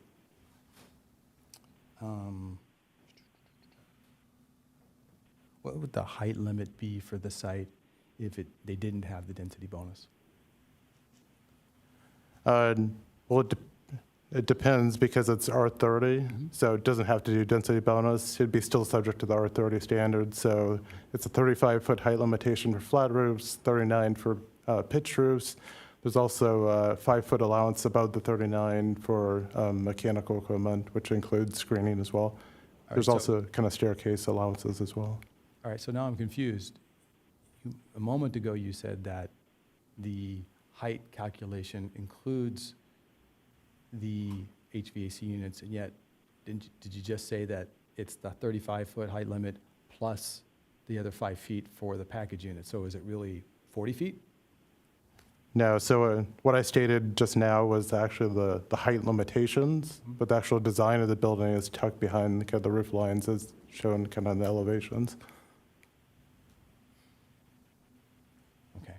The AC units are lower than the adjacent parapet walls and/or the slope roofs. The Okay. AC units are not the high point on it. They're not. The parapet is the high point, and they're suck. Or in some places, there's a sloped roof. Right, and it's underneath it. We have that, and then an air conditioner unit on top of that. The air conditioner units are below. Below it. The slope roof and the parapet roofs. Perfect, thank you. I just didn't want to be height and throw another 5 feet on top.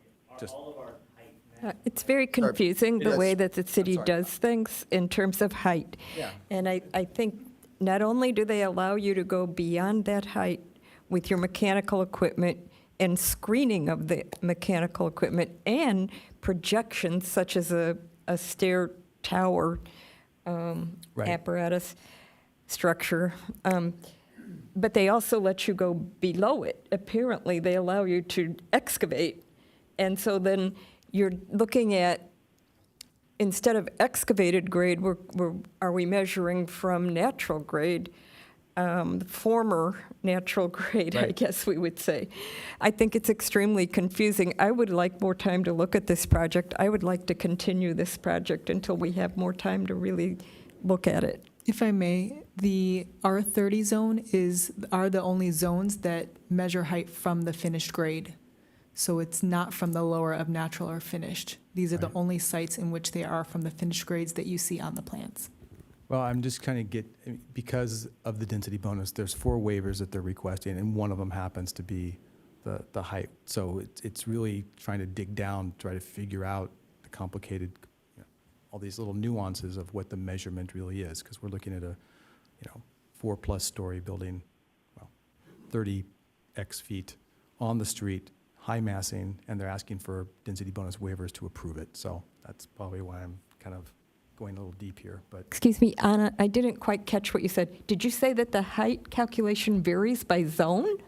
That's correct. R30, when it was crazy. Okay. established, it's only the R30 zones that are different. And those are the only ones that can be measured from the finished grade.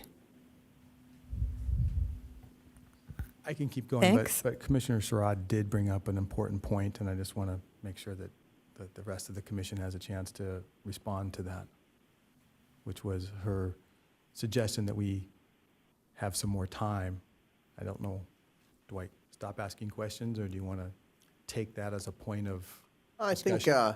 think getting as many questions out there, even if we do end up continuing, is better. Well, they're all here, so Everyone's here. it's helpful to We've ask the got all questions. this, we've put all this thought and effort into it. Let's, I'm here till 10. All righty.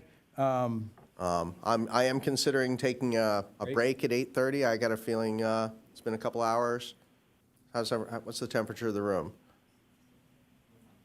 We could, Robert, if you Yeah. want to put Take a pin break. in this, and we'll, let's Come take back. a 10-minute break for whatever you want to do for 10 minutes, and we will return at 8:35.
Hi, everyone. Let's keep it going. Thank you very much. Calling this meeting back in. Oh, I went a little long, but hopefully everyone took the break they needed. Wait a moment. I believe we left off with the Robert Prendergast show. All right, we're up to policy, under general plan, policy 7.6. Tip your microphone in just a little closer. I should Like kind of angle it down like mine. I think you're going to get better, that and then twist it up. Twist it up? All right. Yeah. How's that? Better? I think it is. All righty, guys. I hope so. Let's look at 7.6, under the general plan policy. Let's see. This project is conditioned to provide public improvements along Quail Gardens consistent with the city's road standards, providing sidewalks, curb, and gutter. All right, pretty broad. Can someone, so on the sidewalk, is it a permeable sidewalk? Or just a solid concrete sidewalk? I believe it's designed as a concrete sidewalk. Do we have any influence over the permeability of the product? Same with the pavers that go in rather than storm runoff. Can we suggest or strongly encourage permeable surfaces? Just so to address that question, a lot of the soil types that we see, especially east of the 5, are usually D-type soils, which do not allow for infiltration. So we would have to have a geotechnical study to show that that was possible, and also make sure that what type of soil is out there, to make sure that it's not expansive soil that would then cause problems with undermining road surfaces or anything else as well. Well, we have a geocon tech report, and they're excavating the entire site. So probably means that we can figure something out if they're excavating and we can get the soil samples. Correct. But just to say, 9 times, I'd say 8 to 9 times out of 10, as we look at soil east of the 5 freeway, we're not able to infiltrate within San Diego County. It's kind of a common occurrence that we see throughout the area. But we can go ahead and look at that. So what you're saying, we have clay, it's expansive soil.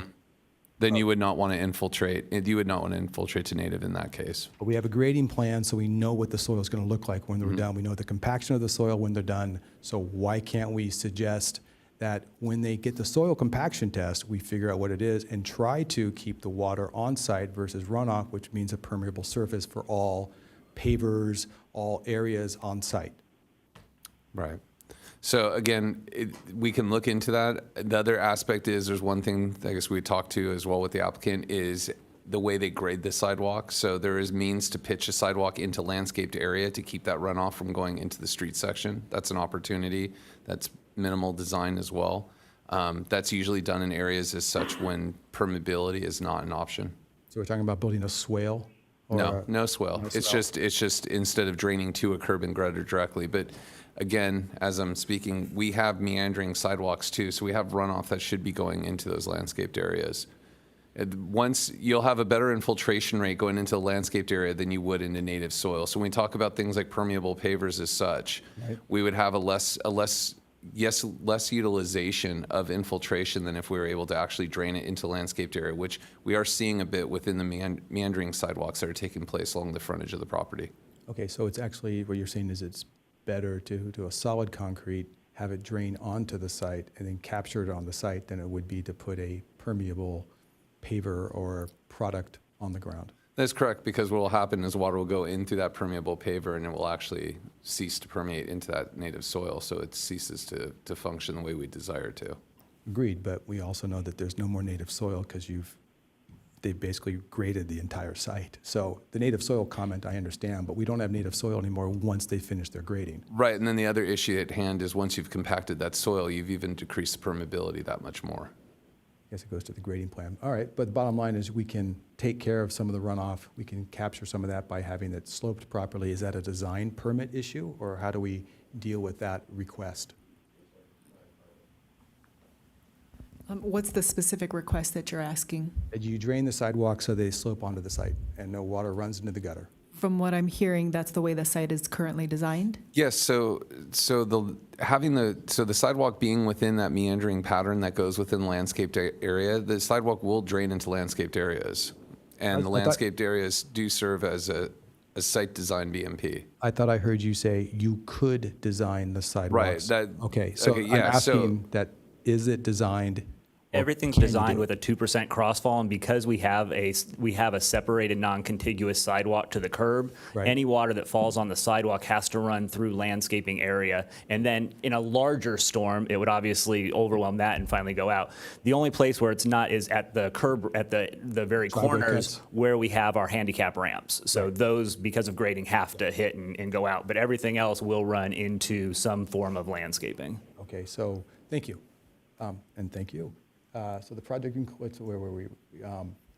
Consistent with the city's standards, providing sidewalks, curbs, and gutters. So the rest is just whatever the typical gutter and curb is going to be. So that's no real changes there.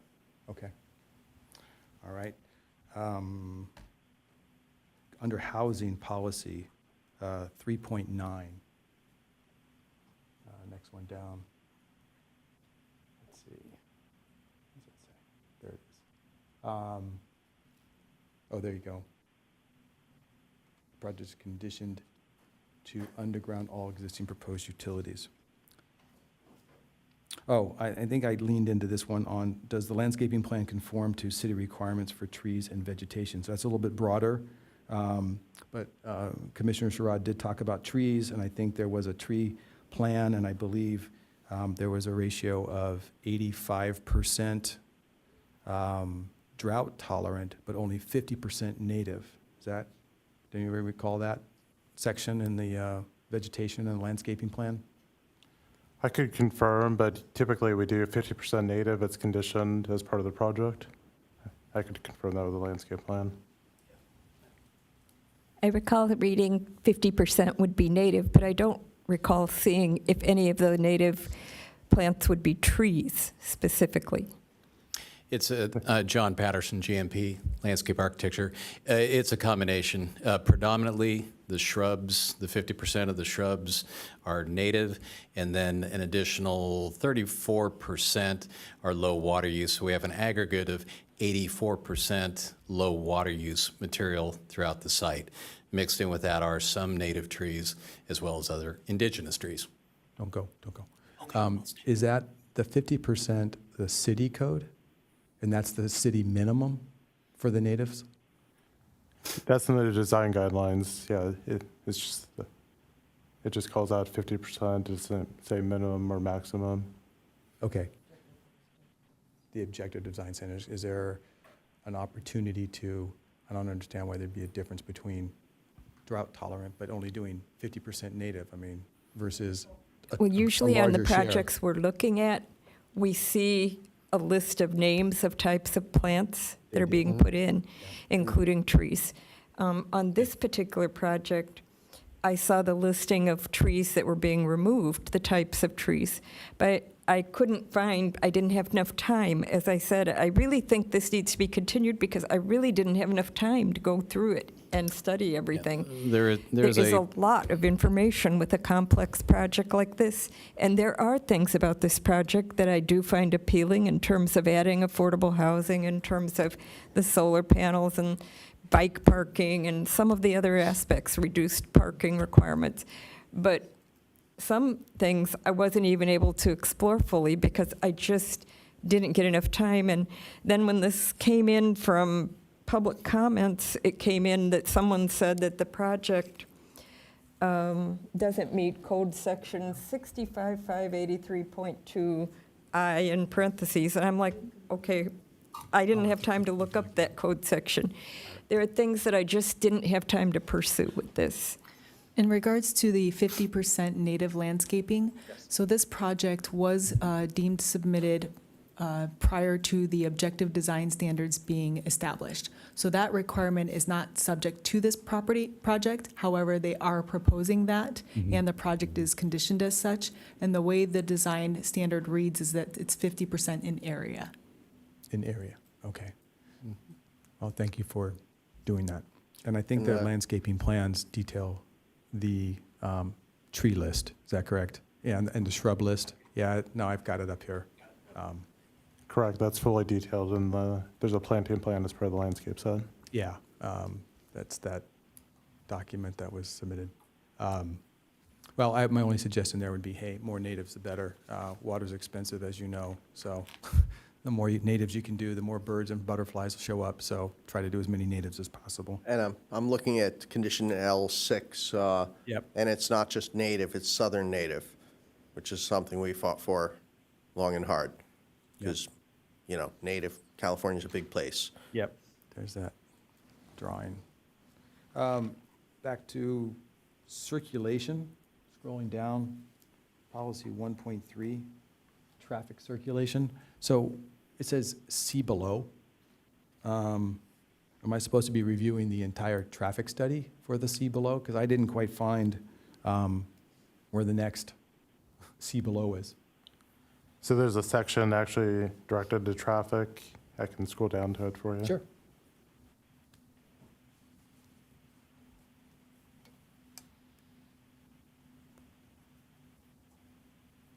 You know, 844 pages, it's kind of hard to find everything. Yeah. While he's doing that, the next question probably for the, was, I saw we changed from 4 bike stalls to 3 bike garages. So how many bike stalls, storage facilities will be on the site? Just a number. There'll be one in each garage.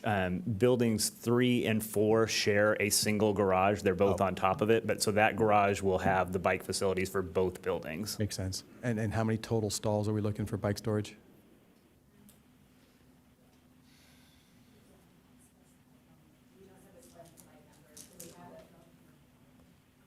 Here's a related question then, is the bike storage in the combined garage under 3 and 4 the same size as the other bike storage units?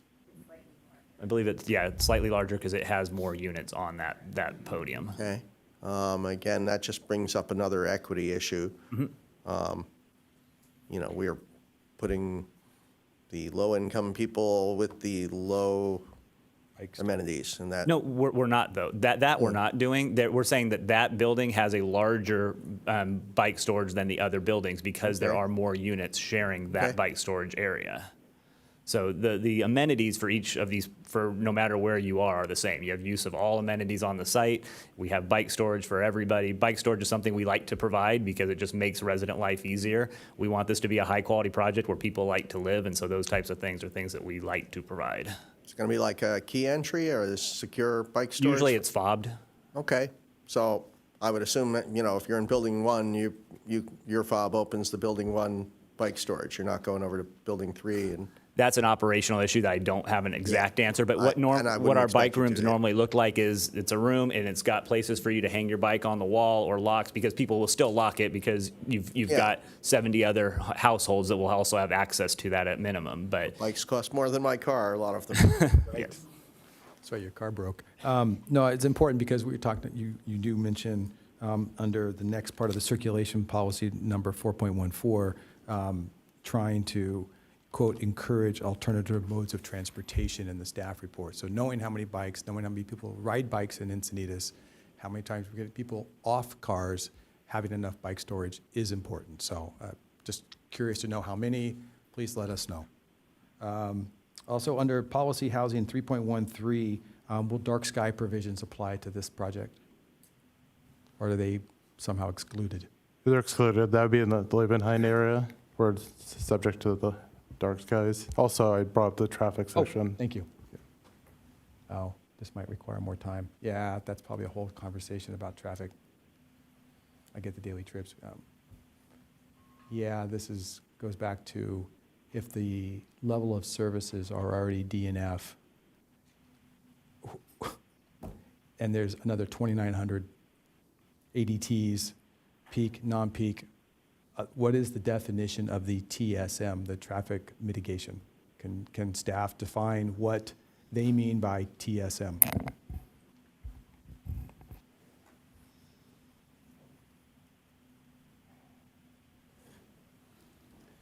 Good evening, Chair, Commissioners, and the members of the public. Basically, What we have for general plan policy 1.3 is the result, if the project results the level of service E or F. So if it is already E or F, and the new project doesn't change the level of service, does that mean, that means that it is not a significant impact to that road. The project itself doesn't have any significant impact. That is actually the meaning of the general plan policy 1.3. So, let me understand correctly. If we're already at F and we throw 3,000 more cars on it, it's not going to significantly make it worse? And you're saying there's no G or H or K or M or Z in our code such that someone can make, let's just be clear, I'm assuming that if we're already F and we throw 3,000 more ADTs on it,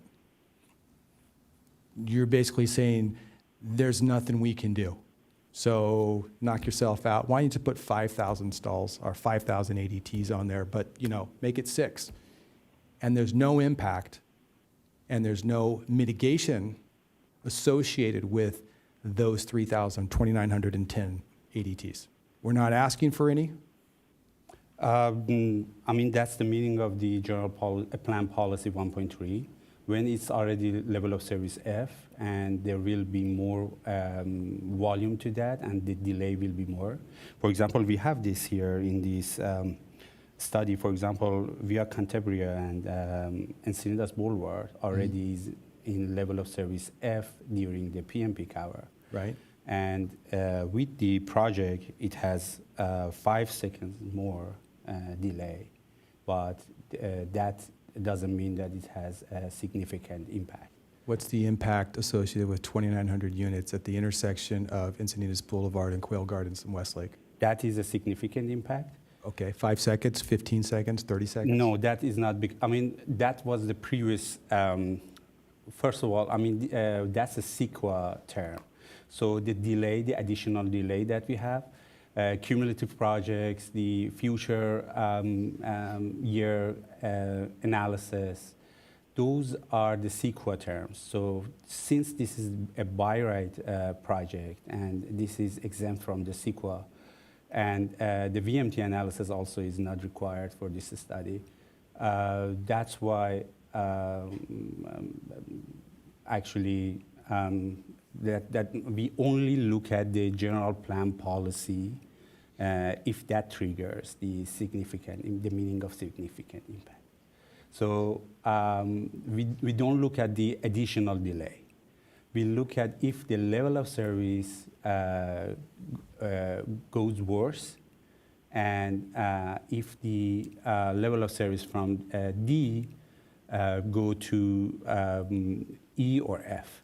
So for example, here, as you said, Quail Garden and Encinitas Boulevard, level of service during the actually PM is, during PM peak hour is D in the existing condition.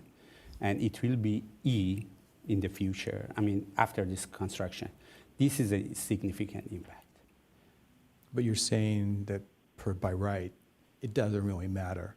The city will be impacted, the intersection will be impacted, but the developer has no financial obligation to do anything, nor can we impose a financial obligation on the developer because it's by right. No. This one is significant. This intersection, okay, specifically because it results in level of service E and F, has impact. But the other intersection actually via Cantabria, which is already in level of service F, no, it doesn't have it. That's the meaning of that code. You want to add something to it? If I may, so the housing element sites were evaluated from the environmental assessment that was done, and that assessed all of the potential traffic impacts as part of this of all these projects, the units that were assessed. In terms of what was assessed for mitigation, there wasn't any mitigation unless there was already a financed or figured out CIP project for those improvements. As far as if this project was even subject to CEQA, They have taken level of service out of significance guidelines. Now, the only thing that's assessed for traffic impacts is VMT, vehicle miles traveled. So this project, I believe, is within half a mile of transit, major transit corridors. So then it would be not a significant impact, even if it was subject to CEQA. The only thing we can really hang our hats on at the city here is the general plan policy that you've seen, which states that if there's an overriding consideration, meaning affordable units or whatever it may be for consideration, if that makes sense. It does and it doesn't. It's kind of frustrating to know that, as I learned this process, that 3,000 cars at that intersection, and there's really not much. Either the general plan accounted for it. I will ask you the question, though, is when the general plan or the housing element, was this 485 units calculated, or was there a different number used? I'd have to check on that. No, that's a tough one. I don't know the answer myself, so I asked you. So I actually have the housing element report And? for Baldwin Look at and you. Sons. And? I'm And a nerd. How many was on this one? And there, the piece that made it, this is for all the housing element sites, they were all calculated at 25 dwelling units per acre, per net acre. So on this one, what was presented to the public was 225 units. Wow. Now, that was at 10 net acres, then it's really more like 12 gross acres, and nobody does 25 as mid-range density. We haven't done that in years and years. So 30 is the R30 density, so 30 times 12, 359 at 35%. Presto. That's where you were at. Right. So a little different than what was presented by the housing. So virtually every housing element site is going to be off probably by a factor of 100%. Brings me to another question, which is that HCD, for determining which sites are best to use, says that sites over 10 acres shouldn't be included typically. And that is because usually those sites are agricultural or wildlife habitat. And so we don't want to destroy such big acreage. But this site is over 10 acres, so I'm curious about that. How did this happen, that it became over 10 acres? There's a lot of negotiations involved there. I mean, we do have a housing element, which was, thank God, I was just reading Santa Monica's got like a 15-story residential tower going in because they submitted plans in the time when they had no housing element. And therefore, all local zoning for them was overridden. And a couple of developers jumped on that one really, really quick. I mean, think about how frightening that is. I mean, 10, 15-story residential towers. Our local zoning protects us. State is leaning on us not because we're bad people, but because in general, people don't want more of anything near them. They want things to stay the same. And so given our specific geographical constraints, we're right next to the ocean, our land's really expensive, there's hardly any left. The plans I think California is creating are not really suitable for our locale. And there's honestly very little we can do about it. We push back where we can. That's why I'm looking at, I've got apparently Coastal Commission and HCD are both big fans of integration. And honestly, it's the only thing I hate about this project. I mean, I hate the traffic, but the traffic's going to get fixed. It's going to take 3-4 years to build this project. You're going to have to dump all this fill. It's going to have to settle. Nothing's going to happen super quick. And in that time, ideally, the state should be giving localities like ours money for the infrastructure improvements. They're not. So we're having to scavenge it together, and hopefully we can stay ahead of the game and build enough infrastructure to support the projects that we had no choice except for to approve. And this is not to put any specific site on the table. I'm not. Well, there's a couple of sites I could, but I won't go there now. the sites that we have are the sites that we have. They were picked by council, they were approved by HCD, the state, they're there. We can't make them go away. I'd say, correct me if I'm wrong, Anna, but every single housing element site is submitted, deemed submitted, is that correct? Correct, all of them have been deemed So- submitted. They're deemed submitted, and they're obligated to whichever laws were in place at that time. I will, Local laws, I think. right, so there are some sites that have not submitted yet. Oh, So there are really? remaining sites left that will be subject to the new standards. Well, they'll probably be moving quickly, or maybe they'll drag their heels because the state seems to be just doling out concessions and waivers left and right. You know, honestly, I really do kind of like this project. You did really nice things with our objective design. I can't stop saying how disappointed I am with you trying to squeeze a couple extra bucks by putting all of our poor people into one little building as far away from where all the stores and the public transit is. It's just, wish you'd rethink it. And I think it won't even be up to me. I think you're gonna, this will cost you. Not because of anything I do, but because I think Coastal Commission's gonna come down on you. And I'm gonna stop talking about that because I don't wanna, but, yeah, I'm getting there. go, take it again, Bob. Policy section 4.14 states, other than construction of sidewalk, what other strategies is the applicant providing to, quote, encourage alternative modes of transportation? So I guess that's a question to the applicant. This is in the circulation section of the staff memo, policy 4.14. All right, there you go. Whoop, just about that. Okay. It says, in addition, for bike storage areas, the project will help, let's see, where was it? Thought it was, they were encouraging, that is 4.14.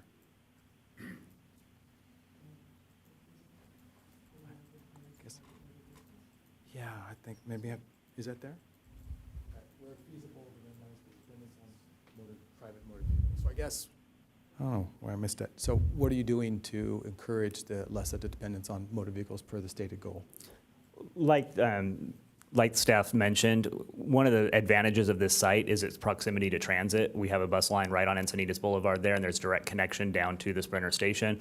We worked with the not recently anymore, with the previously approved Sunshine Garden site to make sure that the frontage along both of our projects had a great pedestrian experience to get people from our sites to that bus stop so that you encourage the use of transit.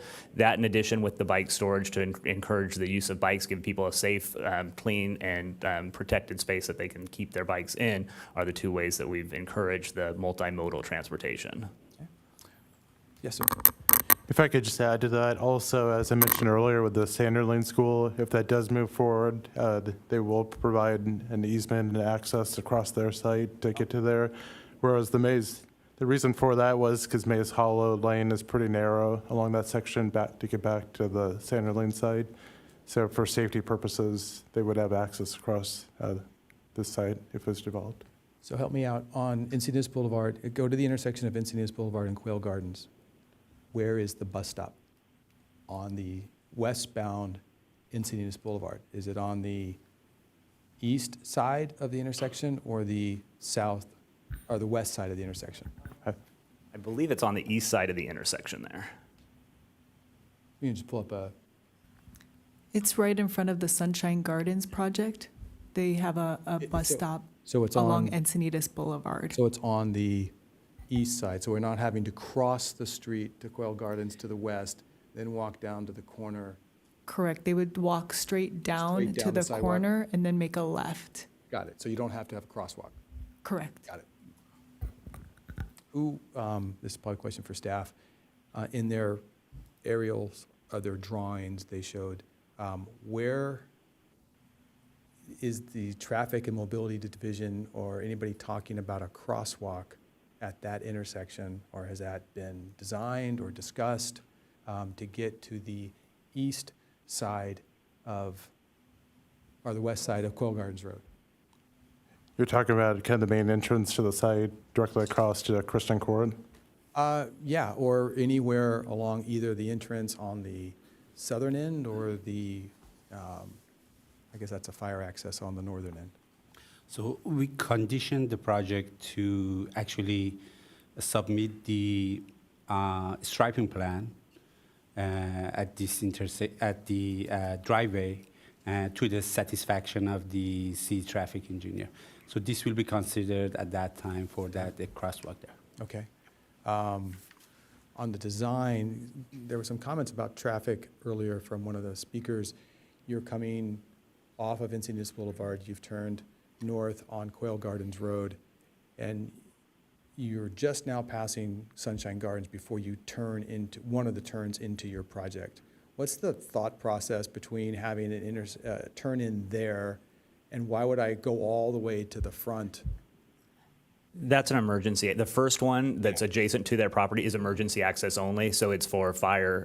It's for fire purposes. Okay, then the northern one is my secondary entrance? Is the secondary entrance. So Okay, so the second- Kristen Court lineup one is the primary. The secondary one is the north exit. Just because Sunshine does have their entrance right there, and we wanted to keep separation from that. Perfect, yeah, it's like, that's probably a bad place to turn in. Okay. Under recreation, policy section 1.6.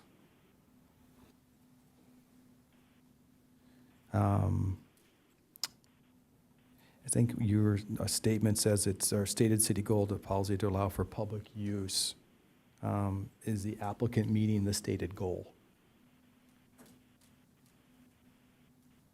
Is there a 1.6? No, it's public safety. I was under recreation.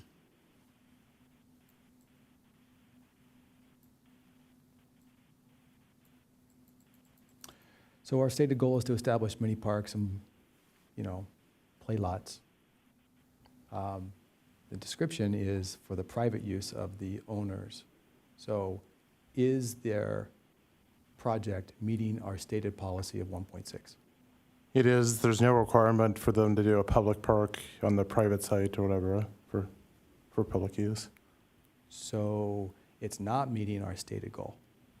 They're actually, if I may, they're required to pay parkland mitigation fees. Okay. And those fees go to the general fund, and then they would need to be allocated by city council towards parks. Got it. So it's more of a financial obligation, not a site obligation. Correct. Got it. Thank you.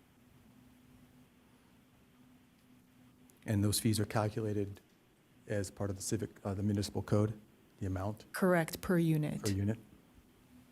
Paid upon C of O? Yes. 50% if they go in phases, never mind. Noise, question on the noise factor on the common area building. For the neighbors' purposes, are there going to be time limits on outdoor activities? And is that a condition of approval or a condition of the permit of when that can be open for movies and other outdoor activities? There is no condition. There's no municipal code requirement for that. It would be just like another private site where we wouldn't condition like a private single-family home or likewise to, cease activity. It would be enforced through the sheriff's department if there's some type of noise issue. So they can have a party at 11 o'clock at night as long as they don't violate the city noise condition, but we cannot put, hey, you can't show a movie at 11, you can't show Clockwork Orange for midnight showing on. From a city standpoint, that's correct, but the potential applicant through CCNRs or HOA or their own kind of internal regulation certainly could put a noise limit on that type of use. Then I'll ask the applicant, what is your planned hours of operation of the community center? I don't have that with me for this specific project. We haven't gotten to the operational state of it yet. Other apartment projects that we do own and operate, we usually close the pool somewhere between 8 and 10, depending on the property. The community center, different parts of it are open at different times. We have, our amenities vary from, we have movie rooms, which are, again, totally indoor movie rooms, which have more hours than other things, which are outdoor facilities. I think our concerns are aligned with yours. We're trying to make happy 485 different households. We don't want things going off at 12 to 2 in the morning because that's not going to appeal to the majority of people. So we have an interest in keeping our community happy, and I think what keeps our community happy generally will keep the surrounding community happy as well. Well, I can appreciate that, but given the location of the community facility, which is to the northern edge of the property, facing the neighborhood versus not facing internally to the community that you're constructing, I think that the risk factor is greater for those to the north and to the east rather than those as part of your community, just based on how you've got it sited. So I do think I'm concerned about the neighborhood, and you know, clearly you need to police your own people, but at the same time, I think you have to be extra sensitive to where you've sited it and how the person who's up in the southwest corner is not going to hear the noise created by the community center because they're in building number 1. Mm-hmm. All right, building number 4 is going to hear it. Building number 3 is not going to hear it. Building number 2 is not going to hear it, but all the neighbors are going to hear it. So where we did cite that, you're right, it's not surrounded by buildings. Our site shape didn't allow for that, but we did try to locate it in an area where it was as far away from existing single-family residential as it could be on the site. If it had been along Quail Gardens, it's closer to the Kristen Court people. Here, I believe we have over 100-foot setback to any existing home. So we did consider that in our placement of it, was the, you know, maximizing gaps to existing homes. And we also wanted to keep the buildings away from the existing homes, just because that was a stated goal of the R30 zoning requirements, was to have transitions from single-family residential to the large building. So we did try to meet the code in our citing of all of these things. There was thought to it in that sense. thank you. I also just want to add, the perimeter adjacent, kind of the single family on that east side, there is a 6-foot tall block wall for both privacy, and I think that would also help with noise as well. Good point. Sound attenuation. Getting there.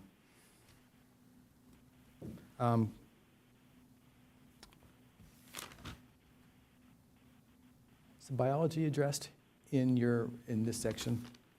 We went from parking, landscaping, we've already covered some of that. Then there's the comment about, then there's a section about biological.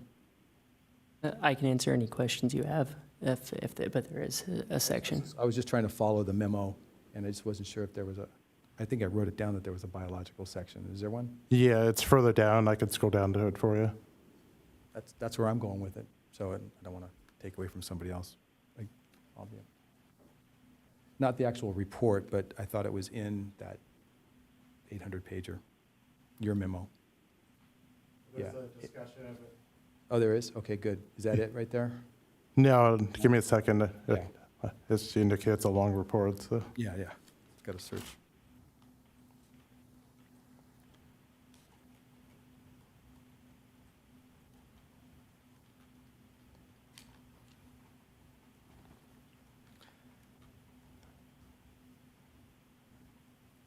Have it up now. That's all right.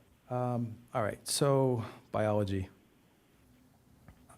And this might require me to walk through it. So I read the DUDEC report, and one of the other letters that came in included the Hamilton biology report for the Sanderling/Waldorf. I get the Waldorf/Sanderling school mixed up. So anyway, the school also had a report. And each of them identified the gnatcatcher, they identified a Bell's Viero, potential willow flycatcher, all of which have a special status species, along with Cooper's hawks, along with western bluebirds. And the DUDEC report noted 55 separate bird species on site. I didn't see anywhere, first of all, they're on site. You mentioned earlier about the construction and the breeding and having to notify it, but I didn't see, if you could direct me to the mitigation obligations, whether it's by right or not. My thought is that, might be wrong, that this is as a higher priority. These are these federal species, and how does the site deal with those issues? So for federal species, they would have to go through a Section 10 permit through U.S. Fish and Wildlife for take of those sensitive species if they are on site. So for this site, it was considered an occupied gnatcatcher habitat. So they will need to provide mitigation to the satisfaction of the wildlife agencies of occupied gnatcatcher habitat. That is to add to that, I guess, on this site, it was not identified as an important site for biological resources by the multiple habitat conservation species plan that was adopted for all of North County. This is not in a major biological corridor. So the species or the habitat on site is more scattered, whereas their mitigation be required to meet certain specifications such as connectivity, corridors, things like that. So does that go to the federal level for them to deal with the in lieu mitigation costs, or do they have to deal with it on site? So they are providing a wetland preservation on site and restoration for 5 years to at least a certain amount of specification in order for us to release the condition. As far as, sorry, what was the second part? I'm sorry, go ahead. We are working with U.S. Fish and Wildlife, and they will be required to issue the Section 10 permit, as was mentioned, and they will require mitigation. And if it's off-site, it will be at a higher ratio than if it's on-site mitigation. And what, in your experience, defines on-site versus off-site? Is that something that the city can deal with, or is that out of our hands and that goes to the U.S. Fish and Wildlife? So it is a collaborative effort. Typically, it's with both. Both sides would agree to it as well. For the Section 10 permit, we provide a review. For something like this, there's different levels of permits that they would have to get depending on what's determined. But yeah, that's pretty much the standard. Typically, we would get involved in what decision, what option they would choose, what mitigation land. So is the way the project is currently sited, the way the project is currently designed, impacting the ability of the gnatcatcher to breed or other species that are identified? So I'm confused on, we have a biological direct and indirect impact according to the consultant hired by the applicant. They've identified an ESHA, which environmental sensitive habitat area. I think that's all the acronyms I get lost in. So now that they found it, do they still get to build it? So I just want to make the important distinction here. There's the ESHA as defined by U.S. Fish and Wildlife, and then there's also the distinction from Coastal Commission in terms of what they define ESHA as. Now, the project is mitigating everything below significant due to their on-site, off-site, and their construction mitigation measures, such as the resource avoidance and the biological monitoring. We did find that the city does find that the project was not identified as an ESHA site, including we received a letter from the Coastal Commission in regards to consistency with the housing element sites. This project was, at least initially, not identified as an ESHA site. And then we also looked at their policies, and it conforms with all the local Coastal Act policies by avoiding native habitat within steep slopes, restoring, enhancing, and preserving an on-site wetland, and providing suitable mitigation in accordance with the North County Multiple Habitat Conservation Program, which is the permits they will have to go through with U.S. Fish and Wildlife. That's just to, I guess, respond to some questions that thank you very much. That was very complete and very thorough. I see the applicant has its specialist here. I'm pretty sure I saw in the DUDEC report that it was an ESHA site. Am I mistaken? Do I need to Control F and try to find it? Oh, yeah. Anita Hayworth, biologist, DUDEC. So wetlands are always designated as ESHA, environmentally sensitive habitat areas. The wetland was delineated in accordance with the state, which has a broader definition and is the same as what Coastal Commission uses.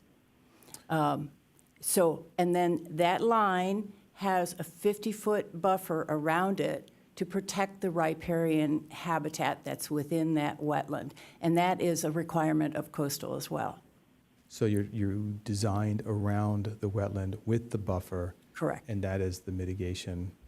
For the wetland. For the wetland. For the wetland, and there's no impacts to the wetland at all. So by having that buffer, you actually don't have to do a lot in the way of mitigation. But the buffer is also going to be fully restored with native habitat and will be monitored for at least 5 years and is provided management in perpetuity and funding in perpetuity.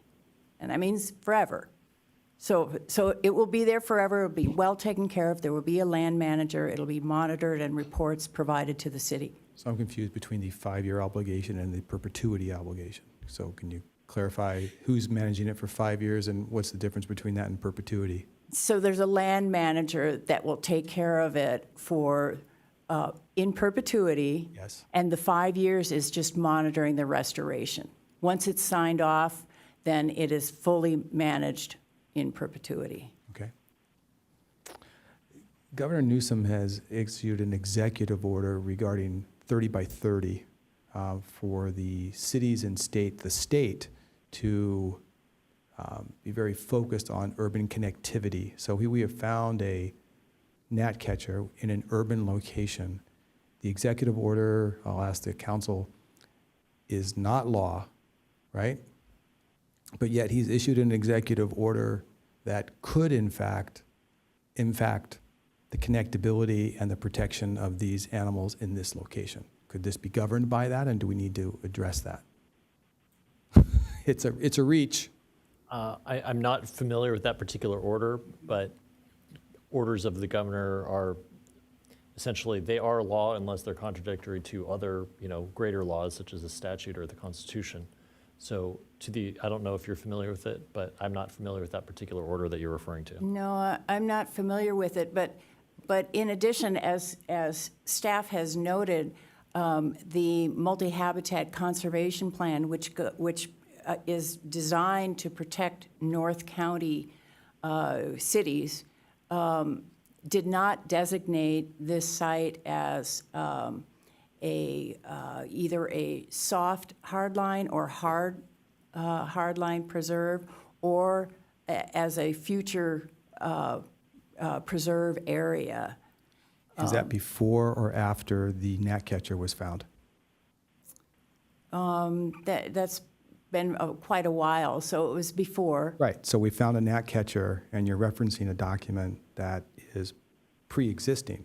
So if they were to study it today with the new facts, I think they might find that this is a different type of site. No, because the habitat on the site, the total acreage of the habitat that's preferred for the gnatcatcher is about 0.9 acre, which is not a lot. But furthermore, the habitat is very scattered within the whole site. And the Fish and Wildlife Service asked us to delineate every little piece, every individual shrub, and we did. I saw that. But individual shrubs, and it's 17 different little patches, some of them just a single shrub. And that doesn't really provide good habitat for gnatcatcher. We want to have it be. I appreciate that, but I also saw pictures from neighbors where the applicant destroyed existing vegetation. Is that correct? We did not destroy anything in the sensitive areas. We delineated those out on site when we were out there. The pictures showed the applicant clearing the property. Clearing a portion of the property at the entrance, yes. With or without a permit. I'm just trying to figure out, I think it'd be helpful to have staff weigh in on this. This was in coordination with staff. The stuff that we were clearing, we did have the biologist review. We had biologists out on site while that work was being done. You did a great job, and clearly they found, and they were concerned about the Belviero, and they were concerned about lizards and butterflies, and they calculated a ton of special species on the site. So I get it. By the way, the executive order is in 82-20, which was the Governor Newsom's order regarding the well-being of California communities and sustainability that are interconnected with our natural habitat and resources. So that was issued in 2020. So that is an important order, and it sounds like, I don't know if it's really been reviewed or incorporated, so I'm a little concerned about that. One thing I think it's important, and I'm sure one of the biology people can give a little bit more detail, but the Section 10 process that you do through U.S. Fish and Wildlife Services, they coordinate with not only the city agencies, but also state agencies. So the different groups that are responsible for it are all part of the coordination for the Section 10 permit. I did want to just tell you, we put up a graphic for you to show the multiple habitat conservation plan. What you see in purple are what's designated as important for the city to not impact, or there's certain specifications they have to meet. So there is a zoom over on here just to show the project site and that it's not delineated as purple as one of the important sites. And the reason, there's a lot of reasons why they chose it, but this was a whole SANDAG coordination for all of North County for biological connectivity. But, okay, so you draw an artificial line. I see a big, huge purple rectangle adjacent to the property. So, I mean, let's be clear here. Birds don't follow rectangle lines that are drawn on a map. We're talking about, our community. We're talking about what makes our community special, and just because it happens to be on the other side of that purple rectangle doesn't say to me that the bird doesn't fly across or the lizard doesn't walk across the line. So No, you're absolutely right. No, and we recorded gnatcatcher on site, so there was no hiding anything I at understand. all. So, we reported all of that. Yes. The purple on there is the Botanic Gardens. And actually, even though the whole rectangle is designated, there's a lot of parking and there's a lot of vegetated areas in there that are not native. Right. But it's still, it's designated and it is a preserved area as well. Right. Well, look, we're trying to protect our entire community, and the little birds and butterflies and trees are part of our community, and it does make it special. So I think it's something that we all have to consider when a large project like this is being suggested in our city. Well, and the Fish and Wildlife Service, having worked with them for many years, they are very concerned as well, and they will not let anything go unless they feel like there's something better and something that provides better preservation and long-term protection for the species. So it's actually a requirement from them to mitigate with more habitat than just the amount that's impacted. It will be a benefit for them. The hard part about that is the benefit might be in Otay Mesa where you buy into a reserve. I want to make sure that the in lieu fees are here in Encinitas where we can protect the animals in Encinitas, not buying an in lieu fee or a mitigated fee in some other part of the state. We're talking about Encinitas here. We need to protect our community. So how is the mitigation obligation that could come under Section 10 affect Encinitas? So the city of Encinitas is required to review the mitigation that is suggested, is proposed. So the question I'll put to you is, in the last few projects that's come before you that required mitigation, have they been able to mitigate in Encinitas? There have been some. There also have been others where there's no availability within the city of Encinitas for mitigation land, which means that there has to be an agreement between, like Anita is saying, has to be an agreement between the city and the wildlife agencies to determine what is the closest feasible mitigation that's going to have the best, I guess, preservation for the continued of endangered or sensitive species. So there are a lot of factors that come into play, obviously, but the city has been exploring potential options for mitigating within the city. It's just, it might be some other projects, or it could be this project. That's what's determined. But it also typically, if to answer your question, I guess, it would not be in, you know, somewhere far away in the county, like far in East County or in South County, like Otay Mesa. It's typically somewhere that's at least pretty close. Well, let's be clear. Land's expensive in Encinitas, so yeah, it's going to be expensive.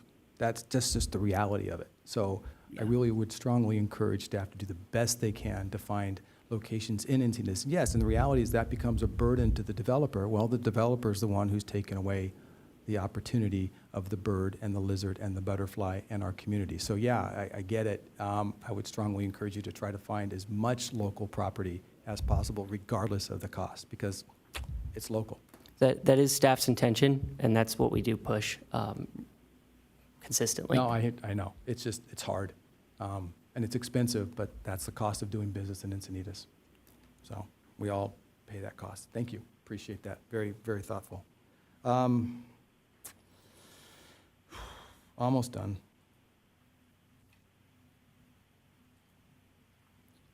So Commissioner Prendergast, I did get the opportunity to look at that executive order that you Yes. mentioned, and your inclination was correct. It's not directly on point. It's certainly, essentially, the way this particular order reads, essentially it was a directive of the boss to other departments within the state. It's really important that we have these things. Therefore, Right. I'm directing each of these departments to go do X, Y, and Z. So it's not directly on point. It's not directly on point. Correct. Okay. I'd like to talk about the last waiver that you requested, which is the, would you like to walk me through the 15-foot landscape buffer that requires a waiver on the site?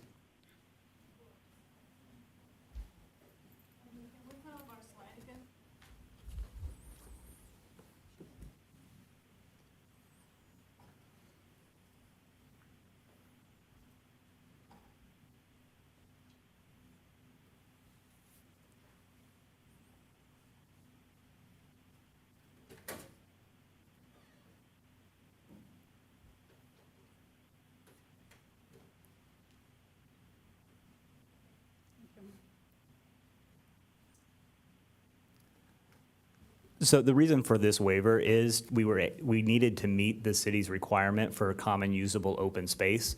And with the 15-foot landscape buffer there, we would not have been able to achieve that without a loss of units.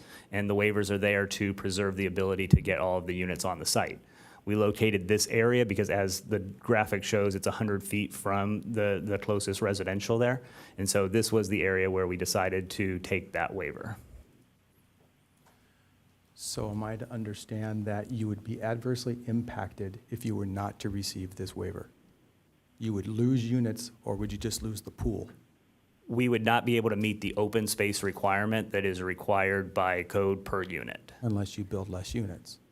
But the waivers are there to preserve us being able to build the units and are entitled to. What if you made your common area building smaller?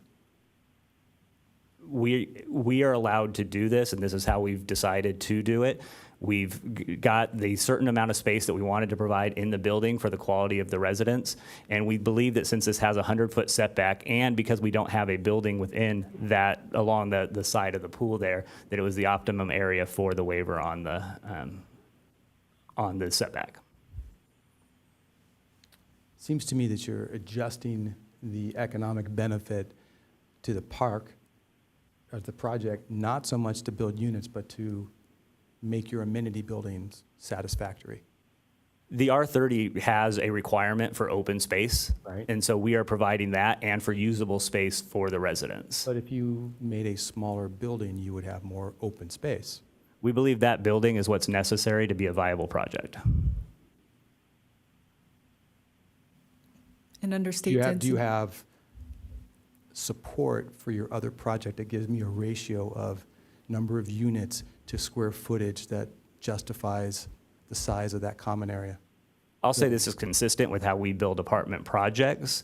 By state law, we are not required to provide that level of detail on this issue. So this is just a request for the waiver to make sure the building and the common areas meet your open space requirement, and that's a financially viable opportunity. I think what's important to notice here is the R30 code is very complicated. And we went and got these units on it at extreme cost to meet the code. And as Chair Doyle mentioned, I think we meet the intent of this. Everywhere where we took a waiver, it was very much a minor issue, and it was still consistent with what was asked for in the code. And we're quite proud of what we've provided here. And the integration issue aside, I think people up here will agree that this is a very good-looking project. It fits the community, and these waivers were necessary for us to be able to achieve that goal. Understand. Soil contamination. The engineering report identified hydrocarbons, underground storage tanks, and I think a list of about 6 other items. My understanding is you are going to bury that soil on site? Yeah, we've already talked to the Department of Environmental Health at the County of San Diego, and the type of material it is acceptable for disposal under areas that won't be accessible to the public in the future. So in the construction of the Fox Farm site, also a former agricultural facility, were there issues associated with dust as they removed the soil topping before they compacted? And has any issues associated with that development been incorporated into this project in terms of how they will grade and how that soil will be addressed? Anybody have any insights into that? I know that both Fox Point and La Costa 48, which came up earlier tonight, are both have, it's encapsulation, and correct me if I've got the term wrong. They dig a deep hole, and they take all the dirt from the top and they put it in the deep hole. And one of the issues that's come up is like, well, what's directly over that hole you just buried all that stuff in? And I believe La Costa 48 may have impacted the affordable homes. I'm not sure really where. Andrew, do we have anything we could throw up on screen that would show where the, and do I have the right word, encapsulation? You do buried, and then depending on the Yeah. levels, Does it there, have like a good little jargon word? at least that shows the location. I do have a slide that I can bring up. Yeah, Okay. thank you. As part of it, there is a soil remediation plan that I believe is in the package Yeah, I by know, it's- GeoCon with a letter of concurrence from the county's environmental It health would take me department. 10 minutes to pull it Yeah, up here absolutely. amongst my papers. Yeah, it was section 7, page 18 of the biological report.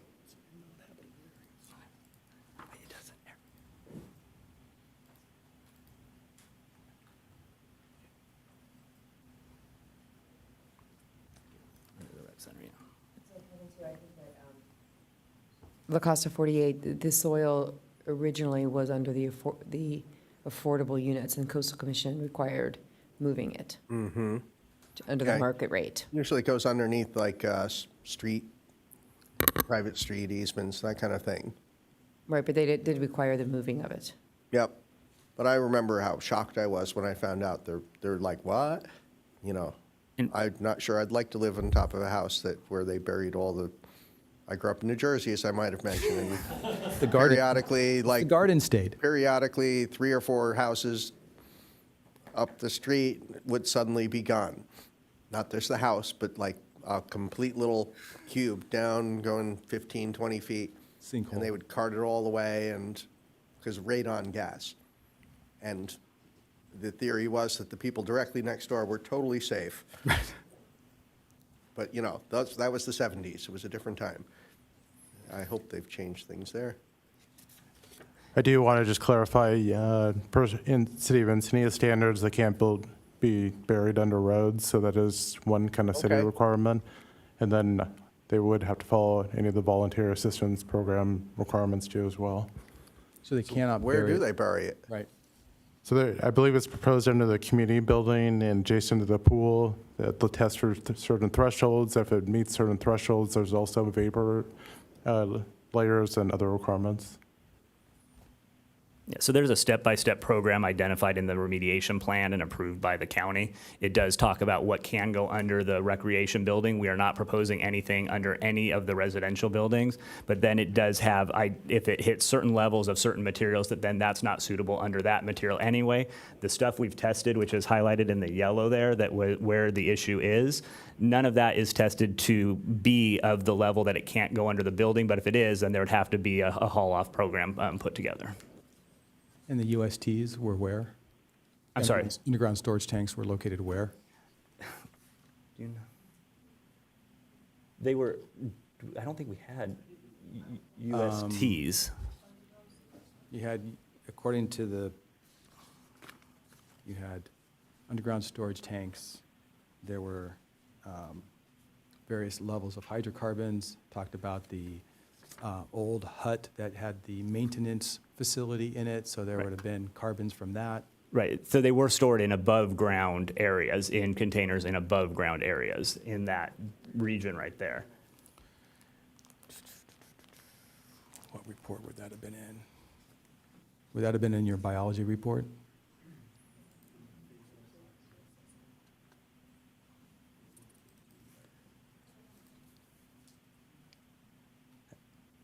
Look, City of Encinitas has a ton of old, garden facilities. And there were lots of chemicals and pesticides, and I think your report identified them. And my real question is, I guess if there's a phase 2 and there's a remediation plan that's in their document, I just didn't get to it. Yes, there is a phase 2 at a soil remediation plan, again, with the letter of concurrence from the county. In the phase 1, there was original, from the 2003 original phase 1, there were recommendations for assessment of hazardous waste storage area located at the southwestern portion of the site, a vehicle service pit location west of the former maintenance building, a hazardous waste storage area located north of the maintenance building, a truck washdown area, a western portion of the site for pesticides and herbicide residues, and potential asbestos containment materials and containing lead. So what document is that? 'Cause This you is- gave us, because I read exactly that. There was ACBMs, there was a UST, there were hydrocarbons. That was a reference from the soil remediation plan. And that was in which document? Was that a separate document? That was a Looking at all- separate document in the report. Oh, in the report? I believe that was in the staff report. It was a separate Staff document report, submitted okay, so it's for. in this, I have to, okay, that's where it is. It's in the staff report.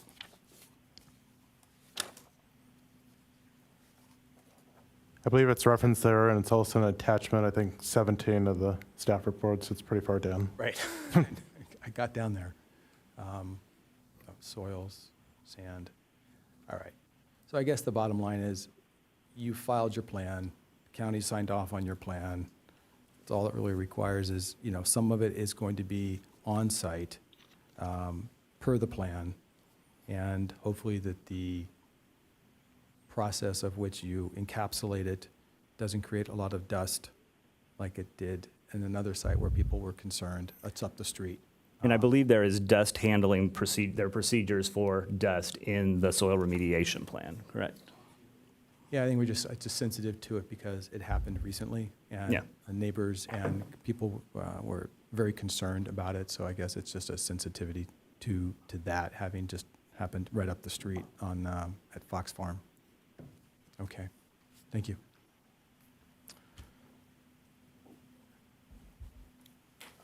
Really? Sorry. Until next time, yeah.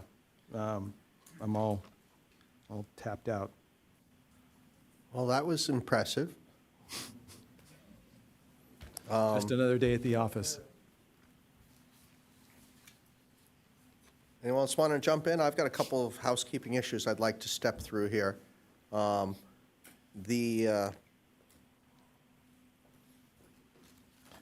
Native American Heritage Commission. Now, Dudek did a plan with the Sacred Lands Record Search request. The reason this jumped out at me is, like, I don't understand the tribal governments here, but I do know that just recently Maria Village apparently talked to the California recognized branch of the Kamehameha Indians, and then the national recognized tribe of the Kamehameha Indians came and made a bit of a stink on that. And I'm honestly not sure where that's finished off, but I want to make sure we're not duplicating that.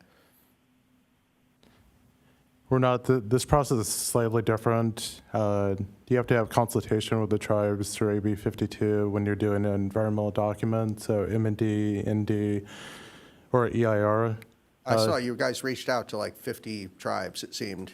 Yeah. And I'm not sure who reached back, but So there's not the formal consultation. There was the discussion the applicant had with them, and then there also is conditions to address if there's any artifacts, that type of thing found on site.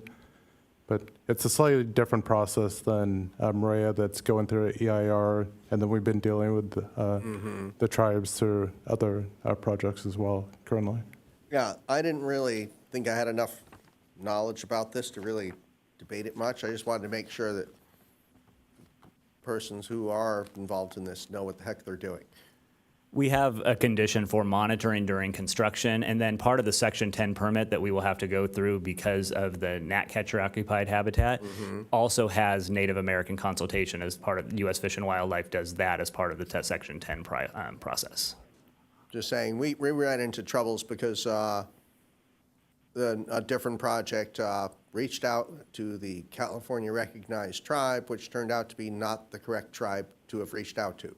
Okay. So it's a really complicated issue. It's not a culture I know. I have friends up in Minnesota and South Dakota and the Lakota tribe, but I don't know what's going on here.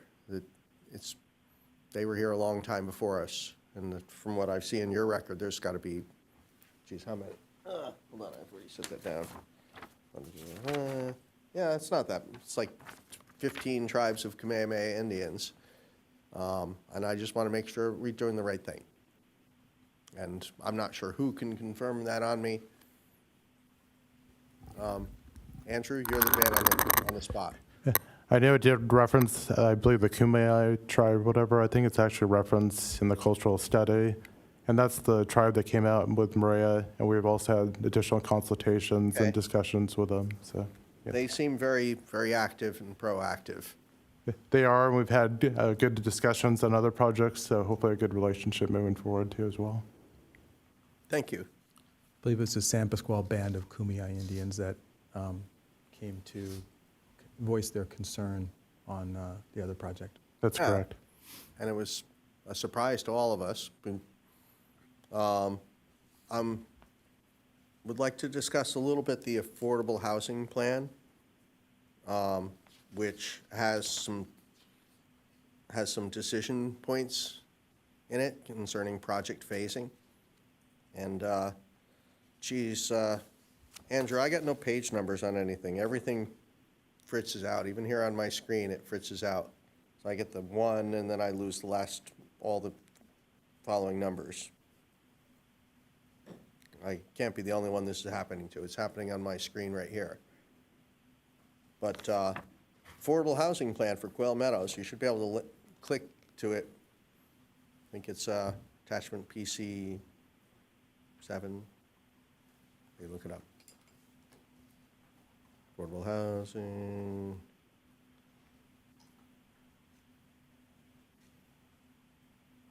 Conveniently located on page 600 something. Actually, I don't see it. How do I have this? This is our affordable housing plan for Quail Meadows. I believe it's on 153 it starts. 153? Yes. Have our other commissioners, has anyone dug their way down to this one? A reference to attachment PC7. Yep, thank you. That was my recollection. So I'll see if I can. That's correct. And then page 154. Now, as part of this plan, there was two phasing options for construction of this complex. It's just frozen. And scenario A shows a small section in phase one, which would have been, Andrew, I hate to keep bugging you, but in the meantime, can you pull up just like a picture of the project, a map that we can, because right now it's like I keep looking up at the text, doesn't help anybody. But if that was 154, I'm going to guess I'm on page 153 here.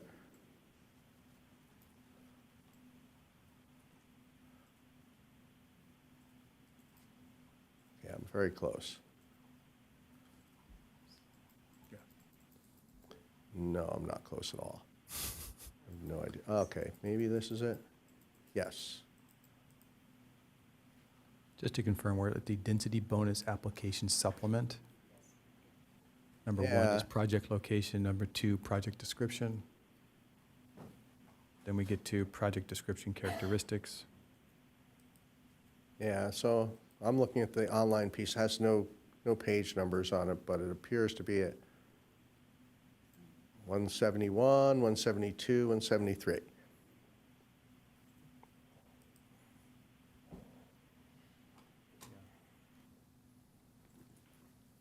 So we have two separate proposals shared with us.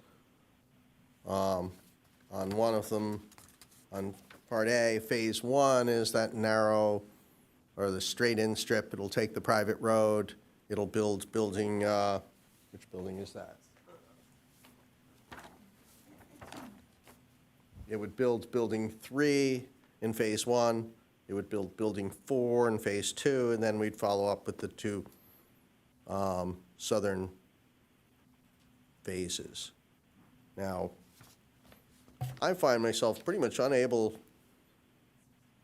or not unable, a lot of my decision on this would depend on basically the integration of that affordable housing units. In many ways, I see scenario B phasing plan makes more sense. We get the road in, we build the improvements at the back, and then we work our way up towards the street again. Drawback there is that this would work great if it was integrated. If it's not, then, the Phase 3 improvements, which would be all of the affordable units, would be, we would be building 60 or 70% of the rest of the complex before we even broke ground on an affordable unit. And that's no good for me. No matter what the phasing, there are triggers in this report that identify when the affordable units have to be delivered regardless of phasing. So just because we have these two phases in here doesn't mean that we can get ahead of what the city's code requires as far as the delivery of affordable housing. Okay. So I think that's in section 5. It talks about municipal code 30. Can you talk briefly about the two phasing scenarios and the pros and cons for each one, if you could? If I may Or maybe pause, someone here can. if I may pause really quick, I believe you have to extend the meeting. Yeah, we are 3 minutes before 10. According to our bylaws, we need a motion and a second and a vote to move past 10. Do I have anyone willing to make a motion? Chris, I'm hearing no. Susan, no. Robert? I took up most of the meeting. I mean, I'll make a motion to extend because I took it all up if anyone wants to talk, but no one has this. I mean, it's up to anybody else second it. I'll make a motion to extend for another 15 minutes. Or is it 30-minute increments? I don't know how it I'll works. second that motion. Okay. Doesn't have to go anywhere, but, so we've got a motion and a second. The motion is for 15 additional minutes? Correct. I think we have to call the question verbally since we have no, or do we have access? No, we do. Well, it doesn't have to pass.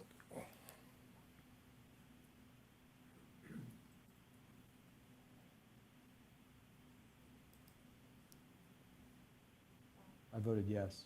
It's not working. It's spinning. So that makes a tie vote. So no action is taken. You cannot extend, your bylaws indicate that you cannot go past 10 o'clock unless you have a majority vote. So we've got 2 minutes. Yep. So we got 2 minutes. Sorry, Nick. No, I mean, are we, at this point, are we just going to continue this to We're gonna- the, to the next hearing date? Can we? It would be to the next, immediate next hearing date, which is on, October 20th, I believe. Or wait, no, are we already on October Yeah. 20th? November 3rd. All I'm right, we're sorry. picking it back up. I'm jumping here. to November 3rd. November 3rd, Okay. early in November. So it'd be, so we could entertain a motion to continue this item till the meeting at November 3rd at the same regular time Yeah, and place. I'll make the motion. I'll make a motion. We continue this item to a date certain of November 3rd, our Second. next regular meeting. Susan Sherrod seconded. And let's see him. There we go. Mine's still spinning, so yes. And just to check with this, there are statutory limits to the number of public Correct. hearings that these housing, and we're not there yet, but just to bring that Yep. issue up. I'd also just like to request that if any of the planning commissioners, I know that especially the drawings are very difficult to open. They are very large files, very detailed files. If paper sets of the plan sheets would be desired, we can provide those and have them delivered to the city. So please let us know what would help in your review of them. I think it seems pretty easy to, at least I didn't have trouble opening the large report, but each of the documents, to get them to reload was a problem every time you tried to zoom in or move around, so. Oh, yeah, I know. One of the public feedback sections had somebody included 2 plans from the 2 most painful civil plans sheets, and as soon as I got to there, everything crashed. It's still spinning. It was, but There is I a- will reach out through staff on this one, because I know 24 by 36 plans are not cheap. Well, we all like to be electronic where we can, but at some point you just got to see it. And I think, again, we're very proud of the design of this project, so we want it to be shown that way, so. Okay. Okay, we'll check with Andrew tomorrow and see how many sets he wants, and we'll print those and get them down there. Cool. We'll coordinate. Well, thank you very much, everyone. I'm going to call this meeting, what is the word I'm looking for here? I've been up since like 4:30 this morning, so, yes. So I am going to adjourn this meeting till our next regular meeting of November 3rd. Thank you, everyone.